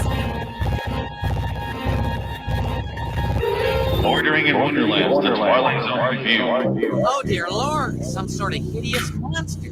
Oh, isn't that cute? He's trying to claw my eyes out. Classic. You had to go back. It was that simple. Rusty. Back to the place where his anger had first taken root. Back to find the truth that could set him on the road to success and loneliness. Because here, in a small Ohio town, lived the shadows of the boy he used to be and the man he could have become. Gus Rosenthal is returning home. Hello, Gus Rosenthal. Was he our teacher? Yeah, I think so. That's the true story about our teacher, Lawrence Rosenthal. Welcome to LIW, the Twilight Zone Review, episode 255. 255. This is Twilight Zone 1985, 111B. One life, furnished in early poverty. I'm Phoenix West. I'm Frank Links. Dick Dickett. So long, citizen. Oh, sorry. Yeah, that's it. We're done. Other bookend. Sorry. Get out of this. Yeah, this episode exists. It's a remake. It is It's a a remake. total remake But of. it doesn't acknowledge that in IMDb trivia for some fucking reason. Yeah, what the fuck? Because it's based on something else. I don't know. Well, it's Harlan Ellison adapted, which he's a good writer, and I got me excited. I know why he wrote it because it makes sense. Because his father died when he was young, and he's a Jew, and he had some things. he had some problems with that. But other than that, Jew? He had a problem with that? He was a Jew. Yeah. Are you saying there's self-hating Jews out there? I believe it or not, there is a thing called self-hating Jews. Huh. I don't know. I can't figure it out. Okay. This is clearly a remake of Walking Distance. He's an Uncle Tom. Uncle Tom. Oh, Okay, let's get into this. This one, Uncle David, you wouldn't be here for my son David. this is the most irritating introduction to an episode I've ever seen. It is. It's a really loud phone ringing. He gets up, screams into the phone at super loud volume while some woman's going, what's his fucking character's name? I don't even know. Rosenthal. You knew then, and you did nothing. My son, His name's Rosenthal. And he's sitting there like, this is not the deal we agreed upon. We're not doing that deal. This is the deal we're doing. The deal's the deal, and I'm a businessy man, and I'm businessing on the phone. And you hear, guys. Do West Coast people who grew up there like really hate the fact that everybody acknowledges that the East Coast time zone is really the only time zone that matters? Yes. I figured. I don't notice. I mean, football like games at 1 p.m. gotta piss you guys off. I have to watch the Vikings every single week at 10 a.m. Yeah, I didn't mind that. That I like that. I'm used to that schedule, so I never had a problem with that schedule. I felt bad for the East Coasters when the game would be on at like 10 o'clock at night to 3 a.m. Yes, that sucks. I was like, oh my god, that's what like a baseball game that would go on for 15 innings. That's fucked up. Like I couldn't do that. It's normal. I mean, any football before lunch is weird. Yeah, it is. I can imagine. Yeah, but I remember being like 10 or 11 whenever the Joe Montana was in the Super Bowl the last time, watching the game, and I'm sitting there watching, and I'm like, the game ended, and it was like 2:30 in the morning or something in the East Coast time zone. I was like, oh god, I had to go to school the next morning. Yeah, like whenever the Eagles play Sunday Night Football, it's the worst. It's like, yeah, this is definitely better watching early because you can drink in the morning. It's frowned upon, but says who? Well, I mean, not according to the commercials. Yeah, you just do whatever you want. Saturday morning, here's a beer. You just woke up. Crack one open. Yeah. Like, what the fuck? Well, in California, it's here's a beer and here's a joint. Smoke up. And I love when that's everywhere. I have to hear fucking Carrie Underwood singing about, "Are you ready for some football?" And it's like the sun's still out. What are you doing? I'm ready. Yeah, like better than ready. Pink. Yeah, or better than what's his fucking name? Hank Williams III. Yeah. Get ready. I hate country. Oh God, do I hate country. Get ready for the football. I mean, jazz. I can't stand fucking jazz. There's no rhythm to it whatsoever. I don't know what the fuck's going on with jazz. I mean, it's just everybody's got an instrument and they're playing whatever the fuck they want together. There is no. Clint Eastwood loves jazz. Okay, and so you will like it. You have no choice. It's jazz and country. I can't stand either music form. Like, there's not one song that I'm like, I can deal with that, but the rest of it's garbage. No, I would agree. Reggae is for me. I don't like reggae either. I fucking can't. I like three reggae songs and that's it. And they're all covers. I don't even know any real reggae songs other than Sublime's last album. Yeah, I hate and that's that. not even real reggae. I mean, no. Anyway, that's One Life is a crime. Furnished in Early Poverty. A remake. He banged a girl. It seemed like a one-night stand, and she's annoying the fuck out of him, like she's in a 3-year relationship with him. Who the fuck is this lady? Well, he's famous because he wrote some books, and she's a fangirl because that's true to life. So he's a successful writer. Then was that what the takeaway is? Yeah, but even if he was, does that happen? What is he, Sutter Kane? You're not going to get groupies sucking you off because you wrote a book. Yeah, I mean, it's not like you're Tell me about it. You didn't just do a concert or anything. I mean, you didn't just write a book last night for I the. got two books. Nobody's sucking my dick. 0 blowjobs for 0. That's not true. I still live in the kitchen, and I wrote 2. Happy. Never. You gotta write like Jim Morrison, where you sing blowjobs during to make you. Lizard Queen in the desert. Oh God! All right, so Exactly. Way to pick the most obscure Doors song ever, dude. Oh. Was he supposed to sing a better one? Does one exist? Riders on the storm. Riders of the storm. Somehow this song's 10 minutes. Boom, boom, boom, boom. I died And on the main instrument's a keyboard. So I died in the bathtub. This is a complete remake of that one episode, which I always forget the name of it. Walking Distance. Past 27. Come shit on my grave in France. I died in a bathtub. Frank's out of his chair. All right. My previous line was I died in a bathtub, if you were paying attention. I'm just reiterating that. I haven't watched The Doors in forever, the great Oliver Stone movie, but I just rewatched the last 40 minutes of it, and I'm like, it's so over the top. Is it really? Movie. Yeah. I don't think I've ever sat and watched the whole thing. It's not bad. Yeah. It's kind of like his part way to Natural Born Killers, which I love, but so I just the part where they're at the Ed Sullivan show, and he goes like he looks in the camera and goes higher, and they told him not to say higher. I guess in real life nobody gave a shit. They're just like, oh, I did it, whatever. But in the movie, it's like, oh my god, he said you're never coming on Ed Sullivan again. Like nobody gave a shit then too. Yeah, it's like, give me a break. It wasn't as bad as when Nirvana started to play "Rape Me," and they're like, "Pull the fuck up," and they changed it over. Yeah. Then they I get shot in the back of the head, but it's suicide.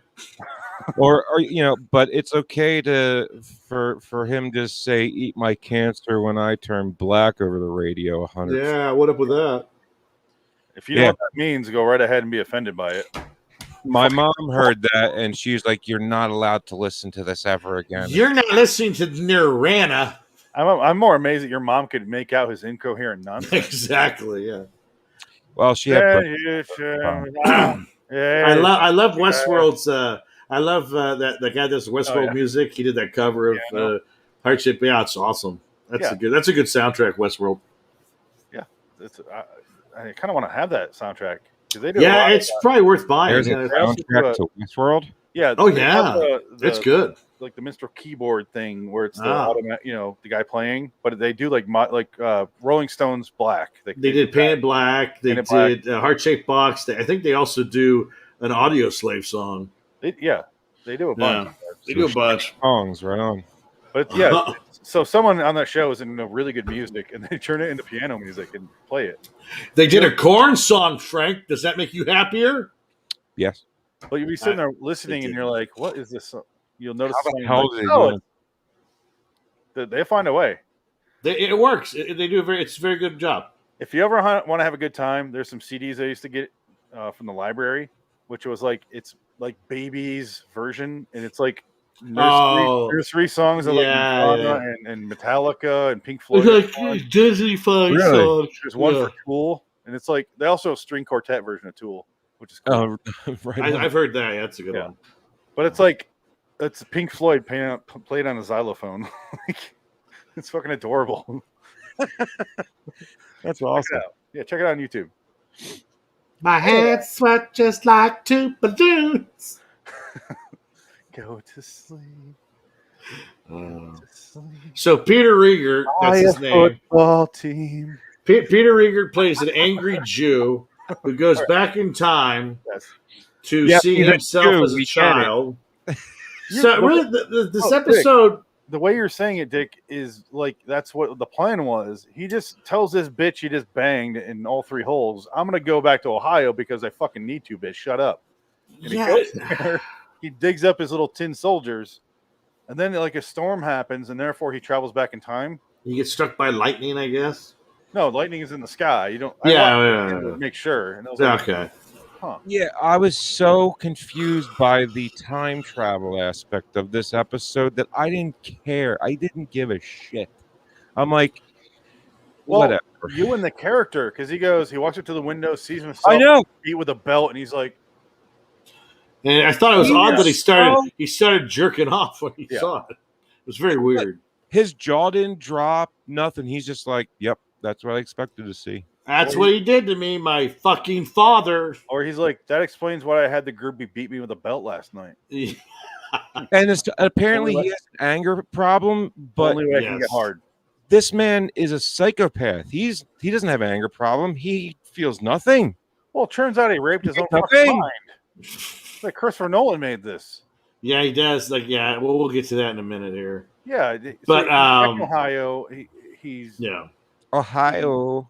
His parents are yelling at him for stealing something from a store, and he's like, again, take care of you. And so his dad's like, you know what I got to do?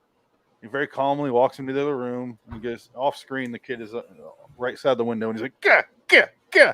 I didn't think they were going to show it. Actually, I was actually surprised they showed it. Well, I think you don't see him actually hit the kid. He's off screen. Well, no. I just thought like he was going to walk away and you'd hear. Yeah. I didn't think you'd actually see the. Well, I'm just amazed that nobody realized there was a pervert standing in front of this window watching this happen in a neighborhood with no front yard. Like it's all open. This guy's right there. It's stormy. Fine, stormy. So the fence ran away. I mean, well, what happened was that fifth swing. The dad should have seen that neighborhood hates that family. Oh. That neighborhood, that's the only Jewish family in the neighborhood, so they're all anti-Semites. So it's like, hopefully that's a man going there to go kill that Jew family. Well, I'm amazed it was dark in their yard, not on fire. Exactly. So that's great. No crosses on fire in that town. Yeah. Christ. They just beat him up every other day. Yeah, the Jew family in Ohio. Come on. Of course, he's a jeweler. Well, yeah, he's either an accountant or a Jew or a lawyer. Of course, he's a private fucking. So we take our diamonds to these diamond merchants. San. I love in Snatch when he's like, the jeweler guy's pretending to be Jewish. Yeah. He's like, his daughters are even more Jewish than he is. Show him the twin daughters. Yeah. I love that movie. He acts Jewish. He tells his family they're Jewish. He tells his dog he's Jewish. I love that fucking movie. That is Snatch is good, yeah. His new movie is coming out. I want to see it. It's a remake. It's out right now. Yeah. The Guy Ritchie movie, the one with Statham? Yeah, it's like called Man of War. Is it Man of Hate? Oh, yeah. Yeah, whatever. Yeah, something like that. Is it a remake? I just saw Meg for the first time. Oh, I didn't know that. You saw what, Frank? I saw Meg for the first time. Oh, the shark movie? The Rock movie? No, the shark movie. Isn't The Rock in that? No, that's Jason Statham. Oh, Johnson. Yeah, you're right. Yeah. I want to fight a John Shark. I never saw it because it's a shark movie. I saw pieces of it. It's shit. It's something. Just wow. It's a megalodon. We gotta kill it. Hold on. It's a megalodon. That wasn't a bad impression, Dick. No, I can do Jason That's Statham. pretty good. I can do Jason Statham. Yeah, I was impressed. I mean, yeah. Oh my God, Jason Statham's here. He's right here in the room. No, I remember that time. No, it's gone. But I have a Jason Statham story. I guess he came to the theater a lot back when I worked at ArcLight. This is before he was with that chick that he's with now. So he's with a new chick every night. He used to come all the time. And he said, "Hey, mate." Literally or to the theater? What was she? To the theater. Okay. He was always with a hot model or something. He was always fucking something every night. So he was at the theater, and he asked for some. He didn't buy any food at the snack bar because it wasn't good for him because he was like a health nut. So he goes, "Hey mate, can I have a spare? Do you got any plastic forks and knives back there, mate?"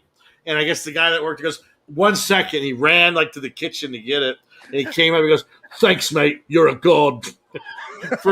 So he could eat his muffins. He had muffins, and he ate them with a fork and a knife. It was hilarious. Could he have picked an unhealthier meal than muffins? Well, no, it was like a special with a fork and knife. Who eats a? He ate it with a fork and knife because he doesn't want to dirty his hands because they smell like pussy. I don't want my cupcakes to smell like pussy. That's a separate treat, mate. He's like, so will the fork and knife, but that's halfway through the movie. That's halfway through. I wonder I stab a clip. Every time. I wonder if Chinese chicks smell like spare ribs. I like pain with my beauty. It sounds more like he wanted to eat a muffin in front of a model to taunt her. Look what the fuck I'm eating. Hello, bitch. You can't have this. I You mean, can't eat this, mate. so You his ain't- your life, career's over. I have to have a 455,000 calorie intake for my workout regime. the Transporter, can't. great movie. Ugh. Does I not- don't like the I do No. not like the Transporter movies. I don't. Those are dad movies, Frank. Yeah, they are dad movies. I don't like them. That's a very small gun for a very big war. I like Jason Statham. I just don't like those movies. I want to be in Guy Ritchie movie. I've never seen Revolver though. Is that worth? Which one? Revolver. Revolver. I heard is bad. I never watched it. I think Revolver's his worst. Is the worst Guy Ritchie movie next to. I saw Rock and Roll It, and I was like, no, I think I'm out for a bit. Rock and Roller is weak. Yeah, Rock and Roller is weak. Danny Newton though. Come on, it was The a Gentleman's fight great. with Yeah. oil. It was Jason Statham with oil. Boy. I love Jason Statham. Speaking of angry He's Jews French, eating isn't he? cupcakes. Yeah. What? He's French, right? No, he's British. totally English. He's like Cockney British. He's like the streets of Britain. Yeah, Isn't Cockney more like Scottish? No, it's British. I don't know. It's I guess it's British. Cockney is British. Yeah. You're thinking of Gypsy. Like Gypsy's kind of Irish. They're from everywhere. That's what Brad Pitt has in a Snatch. They're more Eastern Fucking European. Dags. Yeah, Yeah. they got the Gypsy Romano and then White man from town. How does an island the size of Jersey have so many different accents, but they're because all British? it's a class system city. You don't. That neighborhood is this class. You have this accent. And you had lots of Vikings do a lot of fucking. They changed the bloodline forever. Oh yeah, but it's like it really And the segregates itself. It used And the to be- Moors. No, it's not. And the Moors. It's not Italy. No, I know. Wops from Sicily were blue-haired, were blue-eyed, blonde hair turned into dark hair, dark skin. Changed. Don't say the rest of the speech. Yeah, you can stop right now. I just watched that the other day. It's the greatest scene in movie history. One Yeah, of the you're gonna best. hear 55 N bombs here if you keep. If you keep Let's going, not. yes. Let's not do that. Your great grandmother fucked up. Dennis Hopper and him Chris are Walken. just great in that scene. Walken and Oh, yeah. Hopper, greatest chemistry ever. Okay, let's talk about the episode. All right.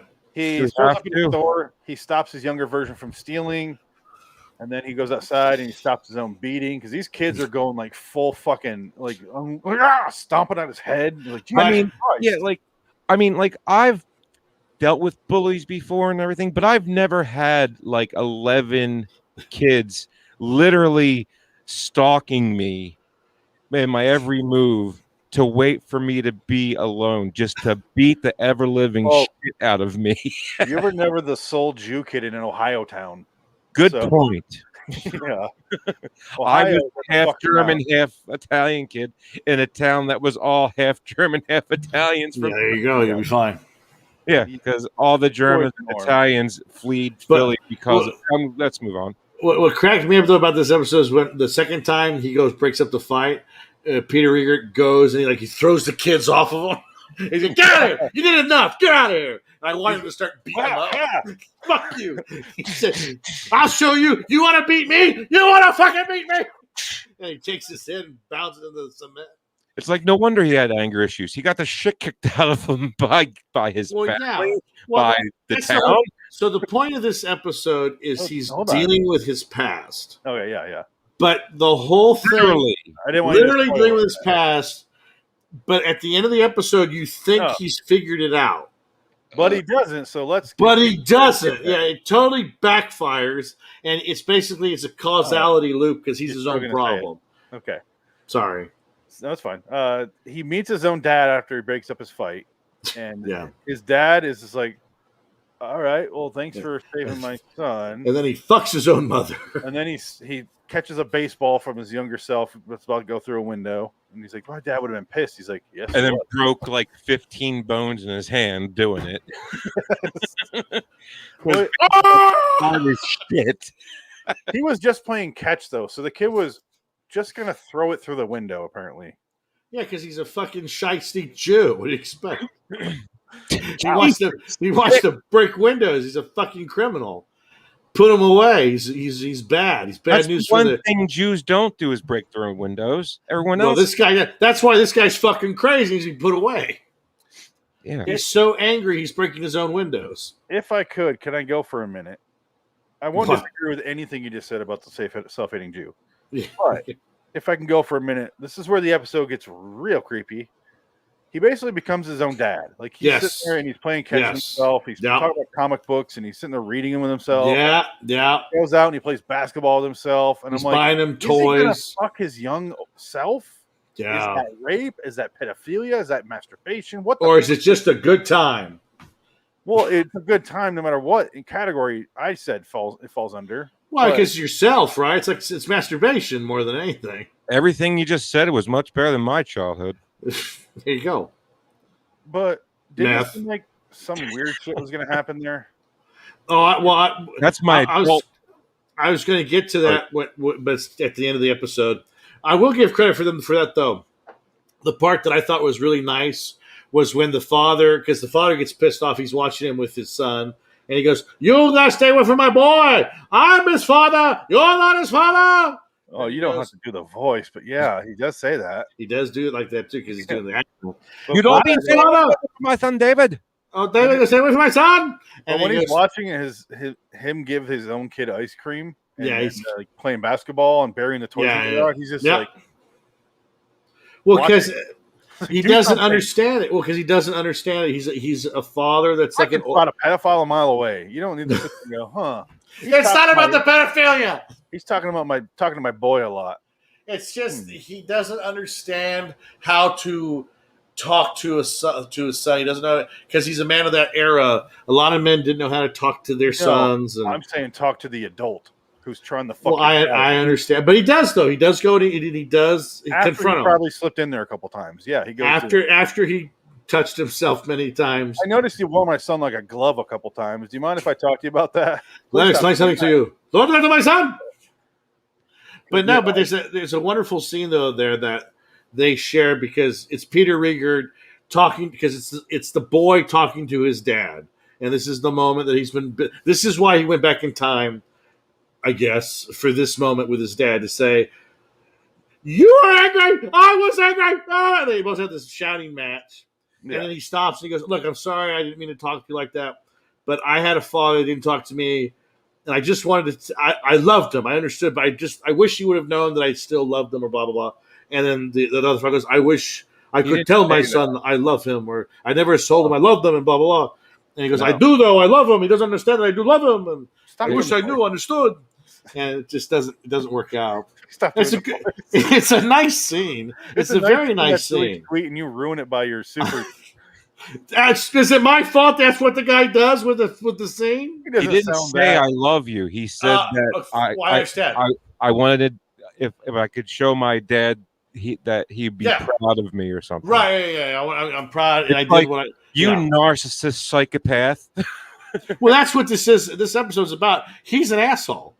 He Yeah, can't let go of He's the a past. narcissist psychopath. He is. He really is. And I think that's Harlan Ellison who wrote the episode. And this is the same thing happened to him when he was a kid. His dad died before he was a teenager. So this But is- he had a closer relationship with his father than this character. Dick, I I found the drawing that best amplifies the voice that you're using. Oh, God. Jesus, Phoenix. There's a lot of them. You want to keep going? Hello, how you doing? What's Yes, going on over here? Yeah, Half Russian not a Jew's eyes. Russian propaganda versus the Jew. Just go to that scene though. Play the scene, and you tell me if the voice is different. Play a little bit of that scene. Juden. You stay away from my father. You stay away from my son. You'd all be dead now, my son David. Why are you doing this? I'm his father. Like, play the Area scene. 51. Right, Area right. 51. I put myself on the court floor. Listen to the scene. All right. All right, let's do it. Listen to how he talks. He talks exactly like that. I am not making it up. And why did you go away and leave me like that? I'm sorry, Lou. I never meant to interfere with your family. good man, Harry. Did you hear that? That's a terrible spot. The whole thing. I chose the first spot that came up. Nah, you're cherry picking. Cherry picking. And I love you. All right. I love you. And why did you go away and leave me like that? Oh. I may not be the happiest guy in the world, but I turned out to be a good guy. And what I do well. Talked. Oh, fuck it. Can't control him anymore. I'm sorry, I had no right to talk to you that way. All right, let me back up. What a you bit. did for him after the fight, but that does not give you the right to interfere in my family.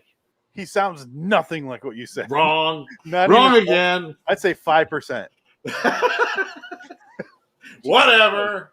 Dick, you heard Rosenthal, and that's all you needed, bro. Jesus Christ, not our Lord and Savior. Come on, Dick. Come Fine. on. Whatever.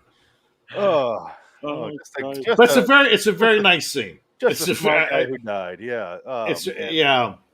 But again, I mean, that is Harlan Ellison because that same thing happened to him. So this is a very personal bit for Harlan Ellison to be writing. It As much as feels we've that been way. fucking around, it is a really sweet episode. It is. The problem is, it is based. They don't acknowledge the fact that it's based on Walking Distance. It's the same No. fucking story. It's the exact same story. It is identical. It is Only he makes the Jew version. He makes what's his name? Yes. Bill Mumy fall off the merry-go-round and break his leg or something, and then he has a limp leg. Well, now in this one, I thought he was going to shake him and throw him into the rocks, and he was going to kill himself when he was a 12-year-old boy. Because remember that scene where he's like shaking him? He's like, let me go. I'm going to be something big, and I'm going to take you out, spit in your face. And he goes, shut up, little bastard. I wrote down my note. Dad watches him tickle himself. Just watches. Because that's what he does. I watched you tickle my son. Why were you tickling him so much? It's crazy talk. Why are you doing coochie coo with my son? Coochie coo. I said, no. Let me see. I think it's this part. Let's share screen here. I got tickets to Fiddler. We'll dig it up. It's like finding Long John Silver's lost treasure. Yeah, how'd you know that? I read Treasure Island, just like you. This is such an odd scene. I swear to Christ. Like, all right, it's just weird. Oh, come on, tickle him. Well, he's trying to find out why he's so angry as an adult. Oh, there it is. Is that what Okay. this is all about? Like that he There thinks it is. going back is going to fix that? Yes, we'll talk about that in a second. Here we go. Yeah. This right here, if I saw, He's just watching. Imagine emotionless fucking people. The thoughts that are happening here are just like, he's fucking my child. It's like, yeah, there's a grown man tickling my child in my front yard. Like, if I ever see another grown man touch my son, I'm coming outside with a bat. But in the context of the story, the father is thinking, "Why can't I do that? I don't know how to do that. I'm sorry. I don't know how to tickle my son. Well, I don't know. I know how to molest my son. I cannot have fun with him. I do not know how to roll around the dirt. I could fondle him too. We can play the finger game. What's the You want to bury something? Let's go bury some gold that I took from the people for their teeth. Come on." Oh, Jesus Christ, Dick. Oh, God. I mean, history. it probably is buried in his yard, but I sold everybody out. I took their gold. So what? That's why I'm here in Ohio. I escaped. Well, he doesn't need the bear in the yard. He could put it in his own bank. So yeah, what? exactly. Yeah. I own the bank. So what? Nobody's perfect. So Tom Elliott, want to be on our show?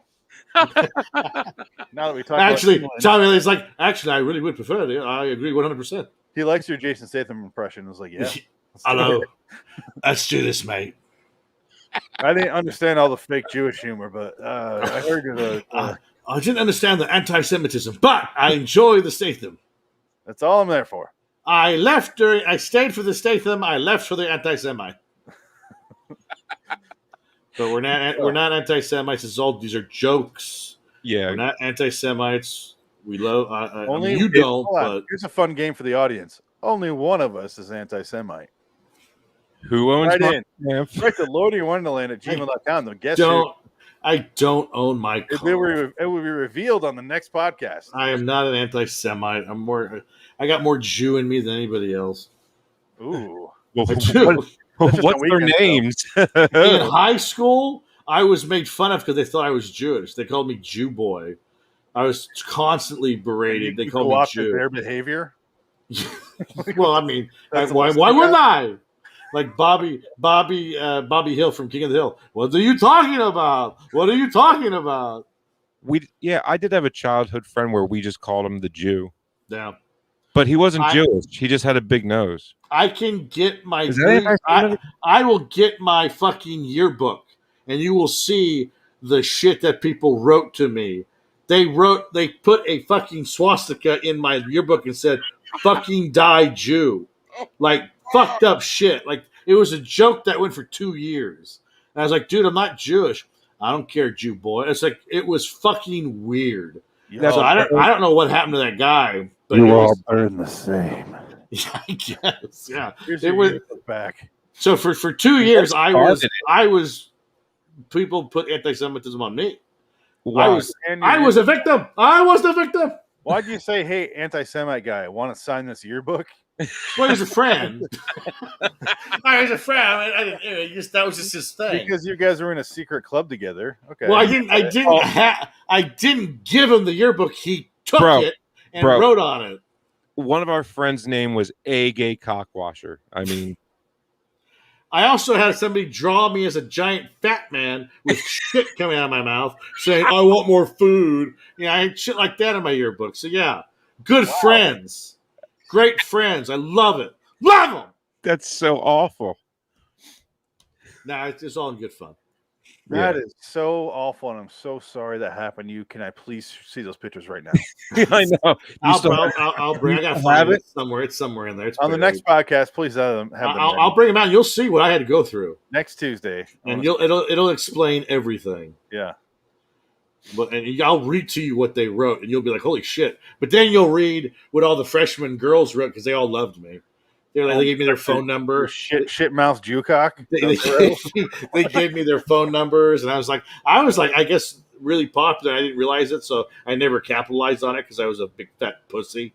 Oh, I capitalized on it. I didn't capitalize on anything. I was too nervous, and wasn't sure of myself, and I was horrible. Yeah, it backfired on me, Junior. Because you got pregnant. No, I paid for the abortions. Oh, you're only 3 hours in, and I've already done that damage. Wow. So you got a problem. How are you not smashed right now? Jesus Christ. He's used to it. That's his medicinal intake. Irish. Right. Irish. There you go. They invented drinking. What if I drink like 5 beers? I'm like, oh, I'm feeling it. Like beer I can't handle. I know. I watched for 20 minutes you throwing ping pong balls into a trash can. Yeah. Beers fuck me up. But whiskey, rum, I can just drink all night. Beers are a chaser for me. Beers don't do nothing to me. I would have a beer in between car bombs when I used to be able to drink beers. Remember at your house? Yeah. I drink 2 12-packs and sweep at home and be fine. Yeah. But nowadays I can't drink beer. Yeah, I don't drink as much as I can't drink as much as I used to. I just don't do it. I'm literally allergic to green alcohol. So, yeah, you're lucky. I'll be sick for a week. Do you have syphilis disease or celiac disease? Syphilis. Syphilis. That's okay. Sorry, you pronounce it right. I have violently ill if I drink alcohol disease. I don't know what that's called, but that's probably a good thing. Alcohol's no joke. So let's get to the end. Just say no. I know my dad killed himself with it. I don't know. Why do we have to go down shit memory lane on Shit Boulevard every fucking podcast? Write your sad book and leave us alone, Frank. I'm so sorry, son. I'm sorry. I don't know how to say this to you. I'm sorry. I could not be what you wanted me to be. He slipped it in as I was like about ready to exhale and say the next line, and he's like, "Dad killed himself." Anyway, bye. I'll just say it as a joke, you know. Merry Christmas. My dad killed himself. Yeah, it was Change- Christmas. Put that. Well, what if it was filter Christmas? on. Put that That's green why I screen can't talk filter on. about Gremlins. Looks like you're drinking cum again. That was way better. Yeah. Yeah, remember that? That was funny. So he So tells I suck. him and the dad yell at each other, tell themselves they love each other. I don't think the dad really understands, which is way better than Walking Distance because the dad does understand that's him. And it's like I like that though of Walking Distance. I did like that. he goes, "You don't belong." I here." appreciated that. I Like, think it this works is- better. This Yeah. is his time. You don't Yeah. belong here. I really like that episode. That's probably my favorite episode of Twilight Zone, honestly. Walking Distance. Here's a good chance for me to bring this up because I am doing right now Twilight Zone Twitter bracket poll number 3. This always ends badly. And here's the final 8 episodes. Okay, We can't wait. have A World of His Own versus Walking Distance. So that's in there. Mirror Image versus People Are Alike All Over. Both good episodes. Mr. Beavis versus And When the Sky Was Opened. One of those is good. The Hitchhiker versus A Nice Place to Visit. Not a bad final 8. The last one is oof, Nice Place to Visit. sucked. Eh. It was Walking Distance, but just with no content whatsoever. Is a nice place to visit Willoughby? No, that's the I win every time I'm at the casino. Oh, that's good. Oh, okay. This is the other place. Yeah. Hey, fat man, where am I at? Yeah, that one. Okay. Oh, yeah, that's right. Okay, no, you know what? I was thinking of Willoughby. Not a bad one. I do have 2 other brackets going. One of them is the this year's NBA playoffs, and the other one is the hockey playoffs. So, and I pre-filled them, so it's just going to be whoever wins. We watch those. So, lots in the works for the Redux episodes. Who is in the Stanley Cup playoffs anyway? It just began. There's 8 teams. I'm not going to list them all. Fair enough. Or 16 teams. I'm not going to list them all. I just know the Flyers are not. No, Blackhawks are not either. So I don't give a shit. Yeah, hockey is like one of the only. Baseball. Not football is about the only sport I can watch other teams play and actually care. Yeah, me too. But I mean, if like the Flyers or the Phillies aren't in the playoffs, then I couldn't care less. I can only do that with football and basketball. I'll watch any basketball game. Football, I'll tune in and tune out. If it's like the Jets versus the Jaguars, I'm like, I don't care. Timmy Tebow. Yeah, I heard about that. A tight end, really? Well, that's what he should be. He was always better suited as a tight end than a quarterback. That's his thing. He's not big enough. Why did it take him a decade to realize that? Well, he did it before. Should be a running back. I mean, he'll do both. He should be number 2 tight end then. Oh, he's the tight end, all right. No, tight end needs a block. He can't. That ass is virgin. Bullshit. Right. So, the kid, Gus, shows up and tells his younger self goodbye, and the kid freaks the fuck out. He's an asshole. This little kid. I wish he would have slapped the shit out of him. Yeah, maybe maybe this he kid could have fixed deserves it. When he walked away and was like, "Oh, now I remember. I Yeah. fucked my own self up. Oh god, I didn't rape his body. I raped his mind. Oh god, Inception." And he's like, the anger. I'm the ones that caused the anger. Now I remember. But he could have taken 3 steps back and be like, "Hey kid, calm the fuck down." I remember Mr. Rosenthal where he took his cock and he shoved it in my asshole and he made me eat his balls. Jesus Christ. What a horrible nightmare. Well, at least you didn't do that in the episode. No, in that voice. No, hello. My balls. My balls in your mouth. So what? Tradition. What's your Tradition.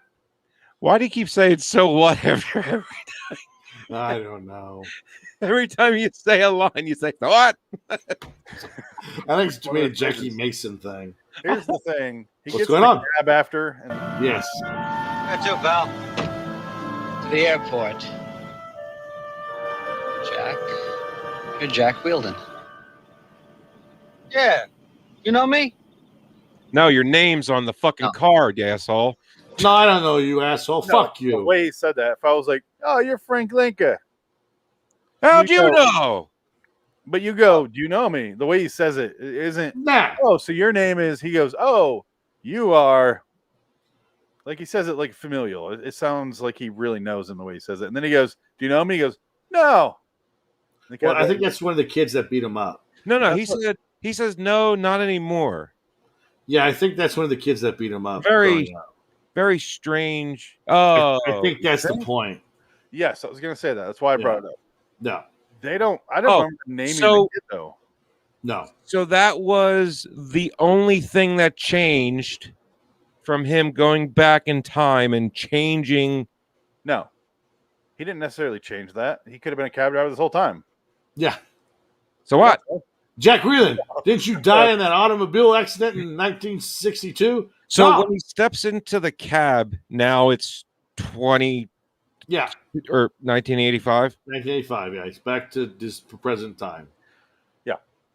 Nothing changed. Nothing All he changed. did was fuck himself up, which is like you said, it's a loop. Yeah. But it does say on IMDb trivia, in his short story, One Life Furnished in Early Poverty, which is a terrible fucking story name, the sequence was based on Harlan Ellison named Jack Wheeldon after a bully he once knew. So, yeah. Yeah, there you go. So it makes sense. But that whole scene could be cut because they didn't say the bully's name as far as I know. And I don't give a shit if they did. It's the insinuation. I figured that was what it was. He didn't say exactly.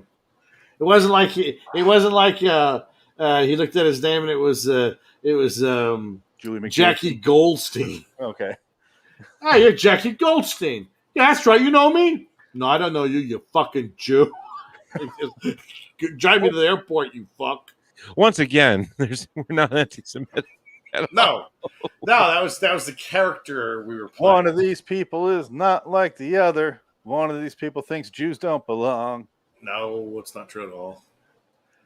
Guess which one? I'm so pro-Israel. You have no idea. Except for what they're doing right now. Huh?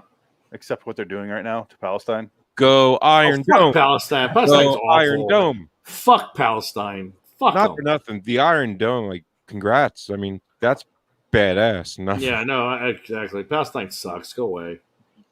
I Yeah. don't give two shits about Palestine. Bunch of fucking pussies. Peter Riegert. Yeah, Peter Riegert from Animal House. And The Mask.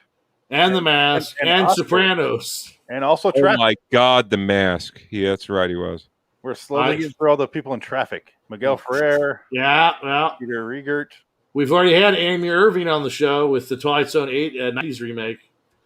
Amy Irving, remember she was in that movie, the episode about she saw herself on the movie screen and she gets hit by a bus. Oh, what the fuck episode was that? That was the Twilight Zone episode. Yeah, that was the 94 one. That The was 91, yeah. The theater. 94? When James Earl Jones did the voiceover. Remember the Lost Classics that we did? Oh, yeah. Yeah. She's in that. That's so she's from Traffic. That I forgot about. Yeah. Is Topher Grace in the new Twilight Zone episode? Yes, I was just going to say, Topher Grace is in Try. There you go. Yeah. There you go. No Michael Douglas. Not yet. No Benicio. Not yet. Who else we got? You know who I found out the other day? No Don Cheadle. YouTube showed me the first episode of Twilight Zone. Guess who it starred? Of 85, the Twilight Zone 1980s. Yeah, Bruce Willis. Directed by Wes Craven. Yeah, I didn't know that. I did not know that. I saw that on YouTube the other day. I was like, oh, shit. We'll never watch that episode. Morgan Freeman is in one of them. I wouldn't be surprised. It's like four episodes after this one because on my DVD, they have like thumbnails of each episode, and Morgan Freeman is in episode number, I guess, if this was 111, then it would be 114, I think. Wes Craven also did the episode after this. 114. Richard Mulligan, Bill Henderson. Yeah, let me look. It's I got it right here actually. Robert and John Carradine are in an episode coming up. Ralph Bellamy. I don't see him, but no, here I got it right here. Let me see. Interesting. It's hard to do an IMDb because there's two separate lists because there's two segments. A lot of these, so it's pretty thick. I mean, the cast for Twilight Zone 80s is actually pretty fucking thick. It's pretty good. They got some stars. It was disc. They do benefit from having the clout of the first run behind it, so people want. That's what it was. Yeah, that's exactly what it was. Same thing with Tales from the Crypto. They got a bunch of great directors, bunch of great castmates, and either worked or horribly didn't. Well, I think the thing with Tales from the Crypt was they said, "Hey, don't you want to direct?" And they said, "Oh yeah, so be in an episode." Yeah, You want Schwarzenegger. I said Schwarzenegger. Dick, calm down. Nightcrawlers, I think it's called. Oh, Nightcrawlers. Okay. Check that one out. I think it's more. Yeah, let me pull it up on my other thing because I can search quicker on this. So season 2, Nightcrawlers. Interesting. You want to do your plugs, Frank, while I'm doing this? Oh yeah. The Indy Sportscar podcast. The Indy 500 is next weekend or the weekend coming up. So, oh my god, the most it's the most watched sporting event in the world every year. So that's cool. who's gonna win? Who this season? Who knows, man? It's me. It's the most stacked grid in IndyCar history. Oh, she's stacked, all right. I'm gonna win, guys. I have a good feeling this year. DeadWeight West with his 9 car. Probably a good friend of mine, Renus VK's got a good chance. So, is there a chick in IndyCar now, or there's no more Danica Patricks? Thankfully, no. No, it's not. Okay. I think no, actually, she got in this year as Simone Di Silvestro, the Swiss Miss. Ooh, has she been on your show? No, she hasn't been in the series for 5 years or so. Oh, but she was on before. Yeah, when Danica Patrick was racing back in 2011, which was her last season. Then was it really that long ago? There's no Morgan Freeman in Nightcrawlers at all. I don't know what the fuck you're talking about. Although William Friedkin did direct that episode. Well, there you go. Tommy Lee Wallace that we talked about yesterday directs the Little Boy Lost. Then maybe it was somebody who looks really close to Morgan Freeman. Oh, they all look the same to you, Frank. I was just going to say that, like, oh, Christ, I just walked right into that. They all look like Morgan Freeman. He's in Dealer's Choice. Who? Dealer's Choice. His 8th episode of the first season of the 85-86. Who, Morgan Freeman? Yes. So yeah, see, yeah, right there. Because it was the last episode on my disc. No, that on your disc. Those are severely out of order then. Yeah. Well, why do you think I watched the wrong one? That's because you can't fucking read. That's not the disc. No, it's the way they're set up on the DVD when you go to click. Yeah, Morgan Freeman. There we go. Tony. He plays a character named Tony with Emma Tony. Walsh and Dan Hedaya. Oh, good cast. What do you want them to be? Oh, Garrett I've Morris. seen that episode. So they play cards. So should be Tyrone, right? They're playing cards in a game, in a neighborhood game, and it's like one of them's dead or something. Is that the same story that they do on Tales from the Crypt? No, the car dealer one? Okay. No, that's a different one. Yeah. That one's much funnier. Yeah, that one's a good one. That's the one I remember. Oh, Dick, before I forget, I finally watched. Do you guys remember how when we started off the Tales from the Crypt show, we talk about our first memories whenever I bring someone new on. Yes. I talk about the razor blades. Yes. I finally watched that episode. It's in the movie, the original 1972. Yes, it is. It's also an episode. I finally watched it. It's about blind people. Yep. And I watched it, and the episode does not do it justice. I was so disappointed, but it was a good episode. No. Solid episode. Anthony Zerbe. Anthony Zerbe is in it, and then he's the bad guy. Shaft, Shaft. Yeah, he makes a Shaft joke in there, and Isaac Hayes does a Shaft joke, and I was like, oh no. Wait, Isaac Hayes in it, or is Richard Roundtree in it? Isaac Hayes. Okay. Yeah, it's not the guy who plays Shaft, but it's the guy who does Silver and gold. He goes, I shafted him. Silver and gold. I shafted him. Kind of ruined it. I But it was a good episode. He didn't have insurance.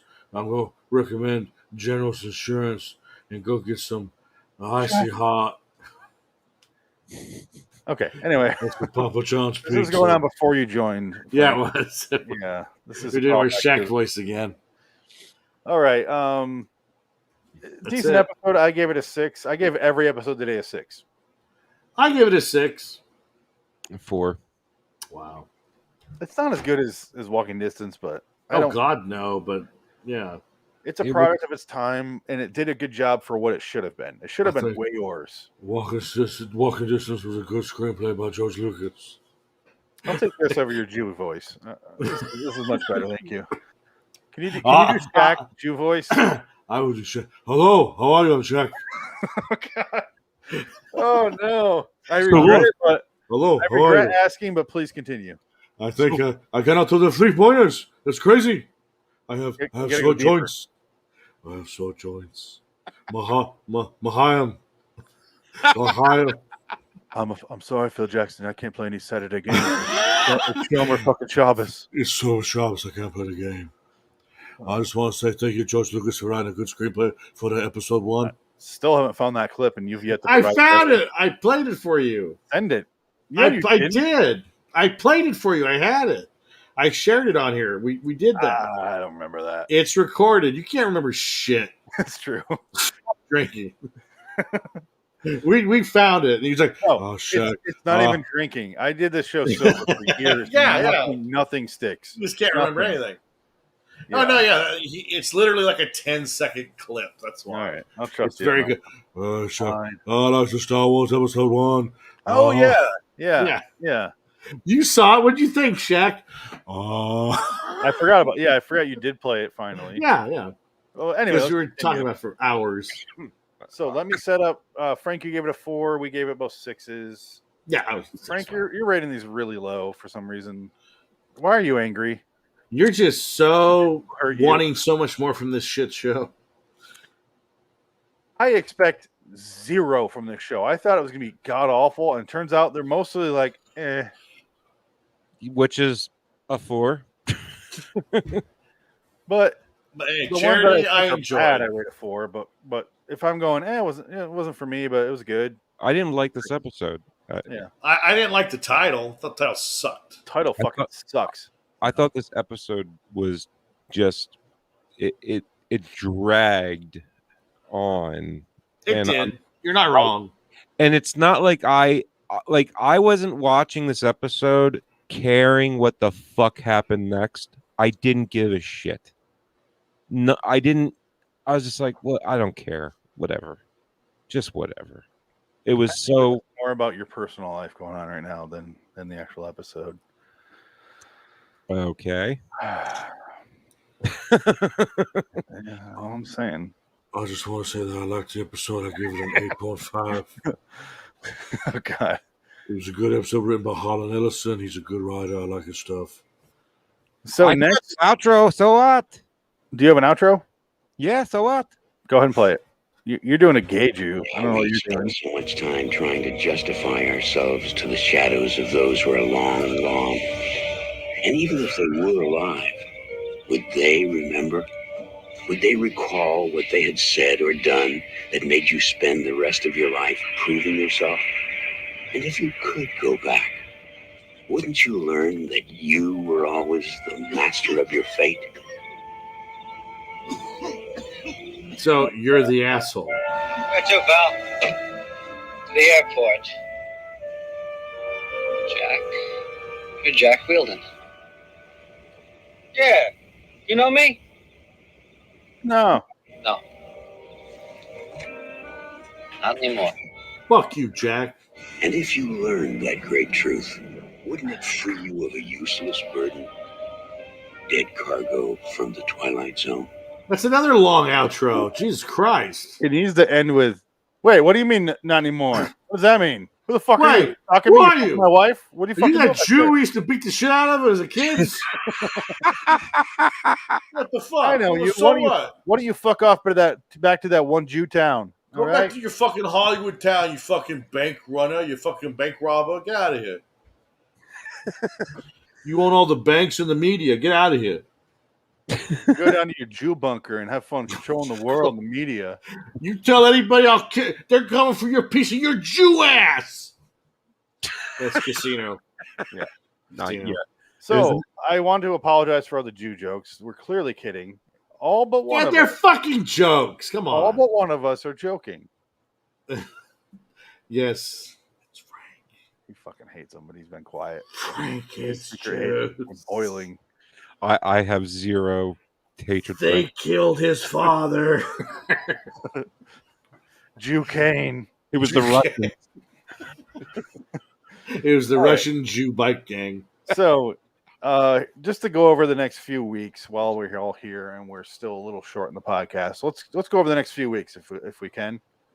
Next week, double dose of Night Gallery. So we get a couple. We have only done a couple episodes that are full length episodes. So we're finally getting into it. We're almost done. Going to be 11 minutes.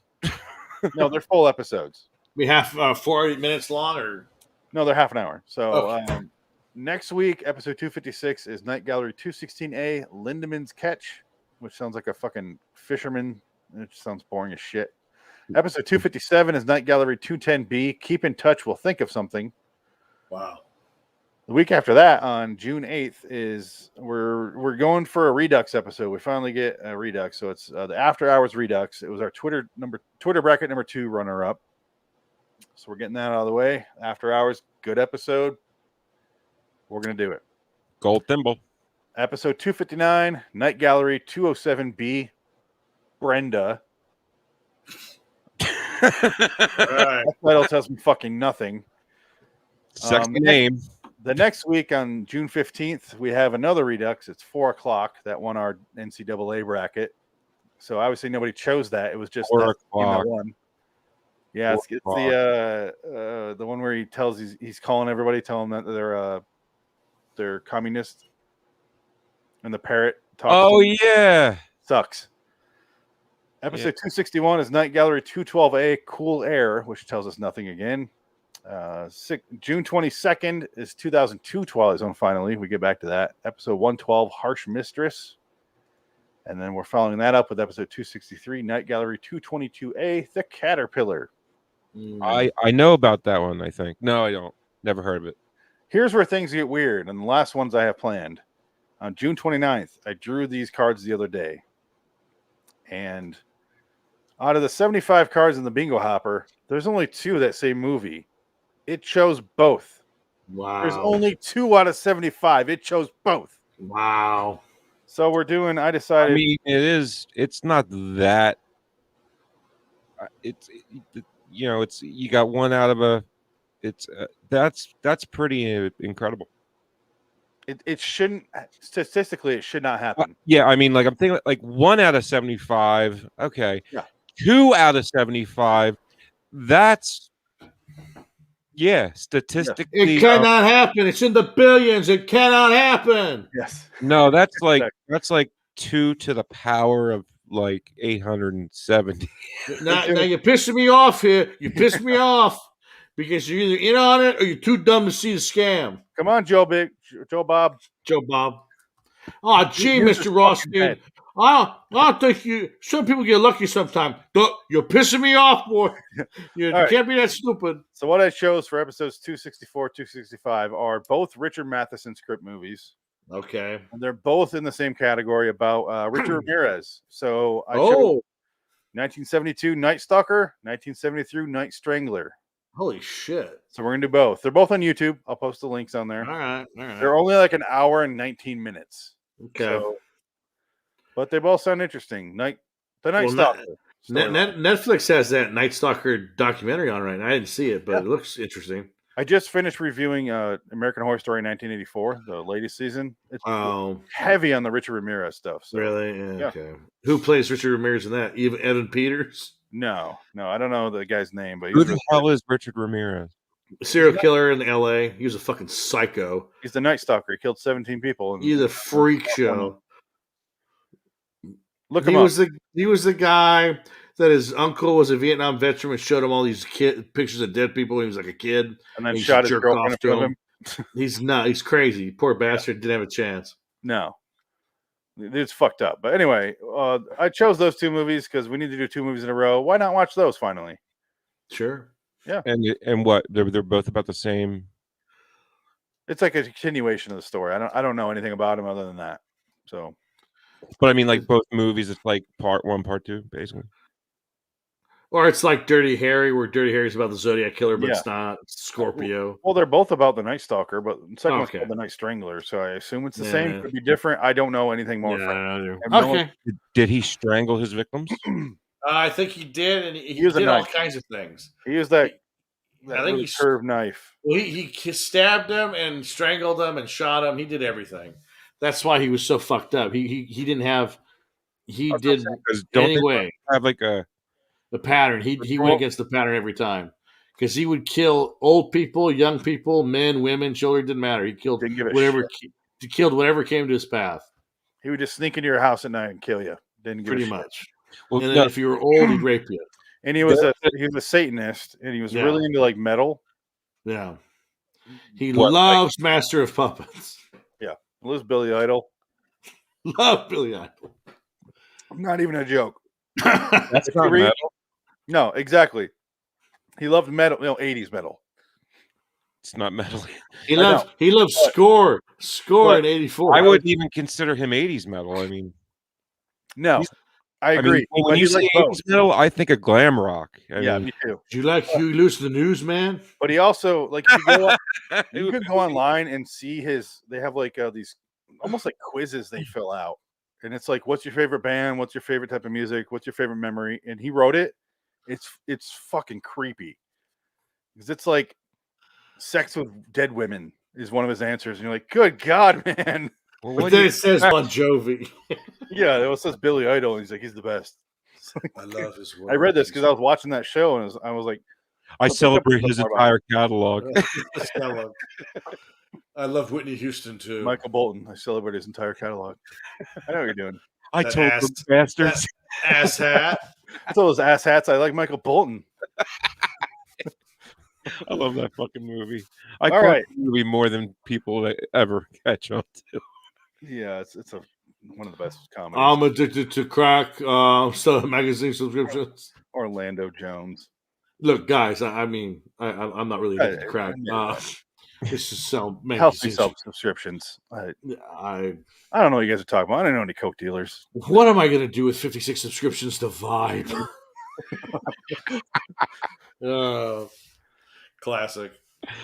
All right, let's get out of here. So, LIWstudios.com, Loitering in Wonderland on YouTube. For Frank, Indy Sportscar Podcast. For Dick, go fuck yourself. Any parting words of wisdom for once in poverty, early childhood, boring Jews? What's the name of it? I thought it was a good episode written by Holland Ellison. One Life, Furnished in Early Poverty. There it is. It's at the bottom. If That's I a ever good hear story. the name of this episode again, I will never think of this episode. Nope. I forgot what the title was right now. It That's what doesn't I tell mean. you anything because It there's no doesn't. poverty involved unless it's poverty of kindness. I get poverty of her heart because he didn't have a dad. I I don't mean, know. we know it's not about cash. No. He's got lots of money. He's fine. He's a rock star author. Financially I wish it was independent. One Life, Furnished in Early Jewry. Jewy. Jewelry. What? I mean, there's a reason that the whole author in a bookstore with no line to sign books trope exists. Yeah, tell me about it, Frank. Tell us about it. I don't know. My life story. I How just many rejection letters you got, Dick? I have actually a few, I and have I a have. couple. I'm going to frame them. I Yeah. got because it was unsolicited material. I Yeah. got it back from I think Legendary Pictures. Mel Gibson's company sent me a letter, and I have a rejection letter from Target too that told me I couldn't work there. Wow. Target sent me a rejection letter. I'm Huh. going to frame that. I got it somewhere. what do you mean that you can't work there? Target sent me I went and I applied to Target one year. Like And they'll they- actually be like, They sent me a letter in the mail that said, "Thank you for your interest, but unfortunately, we will not hire you. We read your They- book. Just nah. We want nothing Nah, to do with you." Nah, fam. We're good. I mean, but you were applying to do what? Work just for Christmas holiday season or whatever. Wow, that's cold, Target. Yeah. Wow. I So mean, that's- Did you reference the dog's bullseye asshole in your resume? That might have discluded you. well, I talked about eating it, and they said I can't do that. So I want to eat that dog's bullseye, if you know what I mean. I mean, they literally hire like retards. Yeah, like Yeah, I know.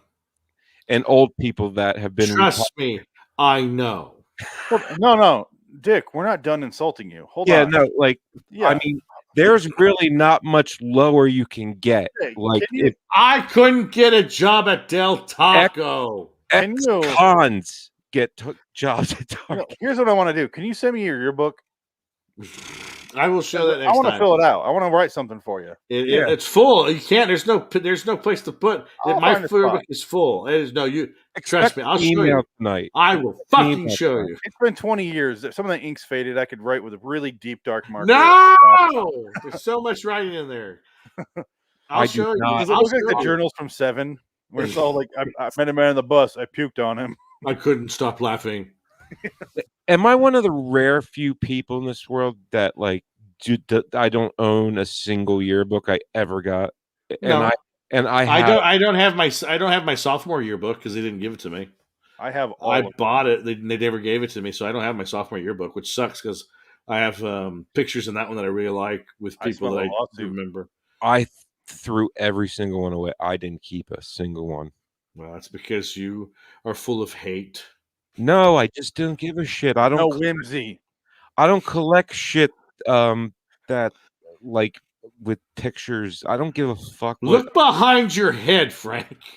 Of other people, I mean. Like I don't. I mean, a yearbook is just a bunch of pictures of people that I either fucked or didn't give a really shit about. I fucked him and didn't give a fuck. Enough about the faculty section of the yearbook. The faculty section. All 35 of them, especially Mr. I wasn't Johansson. allowed. I mean, maybe the only one I would have wanted to keep was my senior one, but I wasn't allowed to buy it. I'm sick of looking at the special ed class section of that yearbook and thinking, "Oh, my exes! Oh, I just can't look at that thing anymore." My exes and my because they haunt me. Because like half the yearbook staff, I fuck. Oh my god! Yeah, I was not in the yearbook staff, but I was friends with all of them, so I got a ton of weird shit in my senior yearbook. It's awesome. That would be neat. Yeah, it's. I was like, just throw it in there. Don't. And they're like, all right, yeah. Literally, my picture's there, and my name is spelled wrong. Well, I believe that. Have you guys seen my senior yearbook photo? No. I snuck it in there because of that, and it's me in a giant dumpster. I did see that. I'm wearing a green suit jacket, and my arm's on a box fan. I'm like, he's got a pictures yearbook, and he's in a dumpster. Because they're like, no, we're not doing this. And I'm like, all right. And I talked to all my friends, and they're like, yeah, it's no problem. They threw it in there. And my senior quote that I got past them that they agreed to put was, "If there's grass in the field, play ball." And they never questioned it. Very good. One of our classmates, he put, "I fucking hate you. I want you all to die" in binary. That's the way to go. He wrote that, yeah, because he did not like anybody. Oh, how's his prison sentence going now? Oh, he's fine. He's fine. He's very happy. I saw on Facebook. He's got a family. Yeah, he's wealthy. He's fine. They all are. They're all fine. Who cares? Until they're not. Until they find the secret dungeon below the basement. Until they find this podcast and they say, "Oh, Richard's up to some great stuff." In hate Or to dick. actually come up with that. Yeah, I know, right? And be smart. Like he's definitely getting away with the murders. Yeah, that's what I'm saying. He just hasn't been caught yet. Yeah, exactly. Oh, he's very good at what he does. I guess he's. I Killers think get caught in their 50s, like the VTK killer was like. I'm yeah. sure he's doing fine in life. He's a fucking serial killer. He's fine. Don't worry Hey, about him. Frank, he's doing what he loves. He's fucking what he loves after they're dead. It's fine. He's keeping snippets of their clothing and hair. I'm just saying, they're dead. Nobody else is gonna fuck them. Why not? Exactly. That's some advice from the Twilight Zone, my friends, and also the TZ review. Tom Elliott, come on. Yeah. It's finally Phoenix this time. Right.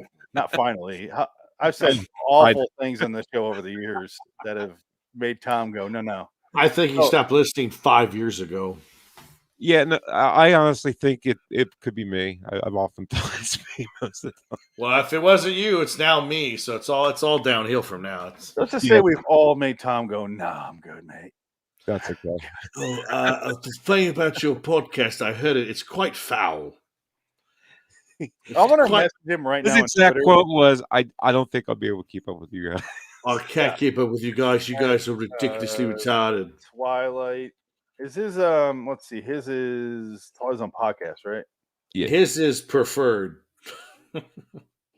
What is his exact Twitter feed? Do you know? Oh, it's the TZ podcast or Twilight Zone podcast. Like he got it pretty early. Like, you know, you wouldn't really name yourself that on Twitter unless you had that. Is it at the Twilight Zone? Just search Tom Elliott. I mean, Tom Elliott's pretty. I mean, it's Tom Elliott. Twilight Zone Tom Elliott in the search bar. Let me go there. What? Yeah, let me go there. Yeah. By the way, the Twilight Zone podcast available everywhere. Yeah, go ahead and talk about him for a minute while I'm looking it up. Yeah, Tom Elliott's Twilight Zone Net. That's it. Yep, that's it. All right. then that's also his. No, it is the Twilight Zone podcast.com. He did have .net for a while, but he changed. But he had a problem with that website, so he got .com or something. Yeah. What a great history. I wrote. So every time we get super filthy on the super filthy, I mentioned that you won't join us on the show and wonder why. I just wanted you to know that. I wanted you to know that we respect you 100%. We understand why you wouldn't want anything to do with us. I don't blame him at all. We're mongrel dogs. But you know what? But he has said that if there's ever anything we want to take from his show and play, that he is 100%. Always said yes. So that's cool. Your name has been mentioned every 20 minutes or so. We're trying to make you get 1 million hits. We want you to get 1 million hits. I'm a big Tom Elliott fan, really. Yeah. I mean, I'm hoping to meet him his next time to New York. I decided that next time they do the Twilight Zone thing in New York, I am going to go. And I think, Frank, you should join me because you're a lot closer. So if you don't join me, that's come on, dude, I would. So, Dick, you're official part of the cast. You got to join us now. All right, I'll go. So it's in New York. They do it every year on Rod's birthday, I believe. Yeah. It's a weekend thing. Yeah. But that means we can do live podcasts. And can you imagine us doing a live podcast to that fucking audience? I want to be a part of that awkwardness. That's every stand-up set I've ever done. It's super fucking awkward. I'm like, I am enjoying this. The uncomfortable. I've only done one live podcast, and it was fine. These are all live, honestly. You don't really no. Like I've been at a race and I've been on a stage doing the podcast, and there's people just. This is live. Yeah, like it's the only live podcast I've ever done. Like, and it was enjoyable. It was very short. It's a whole different ball game when you're in front of a crowd and you're like, they hate this and I love it. Yeah, it's like so they're not here for me. They're here. I'll just do Shaq all the whole time. That's fine. The more you do Shaq, the more it's awkward. See, because a podcast is so not a live thing. You can do them. There's that thing in San Francisco. They do what's it called? It's like Sketchfest or something like that. They do live podcasts as well.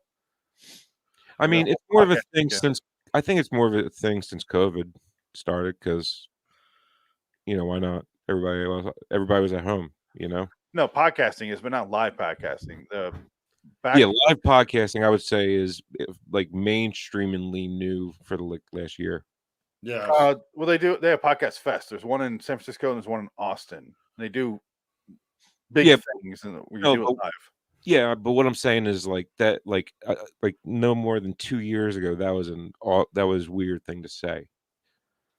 I mean, obviously the podcast is live when we record it, but Well, I have to go because I have someone coming to pick up stuff that I had to pick up for them. Dead body, got it. Okay, I'll see you later. That's very cryptic, Dick. I'll see you tomorrow. Until next time. In the meantime, I'm Phoenix West. I'm Frank Links. Dick. So long, citizens. So long, Dick's mysterious booty call coming over for a dead body. You're getting your cock sucked, ain't you? No, you're paying money. I'm having anger issues with my father, so I'm going to talk to him about it. Okay, have fun with that. You could have been something. I'm sorry. God damn, dude. All right, bye. Bye. So what? When do you want to do The Stand again? Well, I gotta watch the first one, so I might do that tomorrow. But I still have to watch Body Bags. I've seen most of it. I need to watch the Mark Hamill one again. I can't remember that one. I hate the fucking middle one. That one's terrible. The Stacy Keach one sucks. That's a terrible episode or segment. We will talk about that tomorrow. Yeah, it's fucking shit. I know that name. Why do I know that name? Oh, he's in a bunch of stuff. He's on Titus and American History Yeah. X, and He's a good actor. Escape from New York, Escape from LA. Escape from LA. Because of this movie, but Body he Bags plays brought him into Big Escape Bang from LA. Theory. Yeah, that's why he was in Escape from LA, is because of this Body Bags. That's what it said on the commentary, or with Stacy Keach. Keach. Stacy Keach. Why do I know that? Look him up, Frank. You'll know when you see him. Yeah. All right, I'll see you guys later then. Bye. Bye, Dick. Bye. Wait. You guys have a name yet? No, not yet.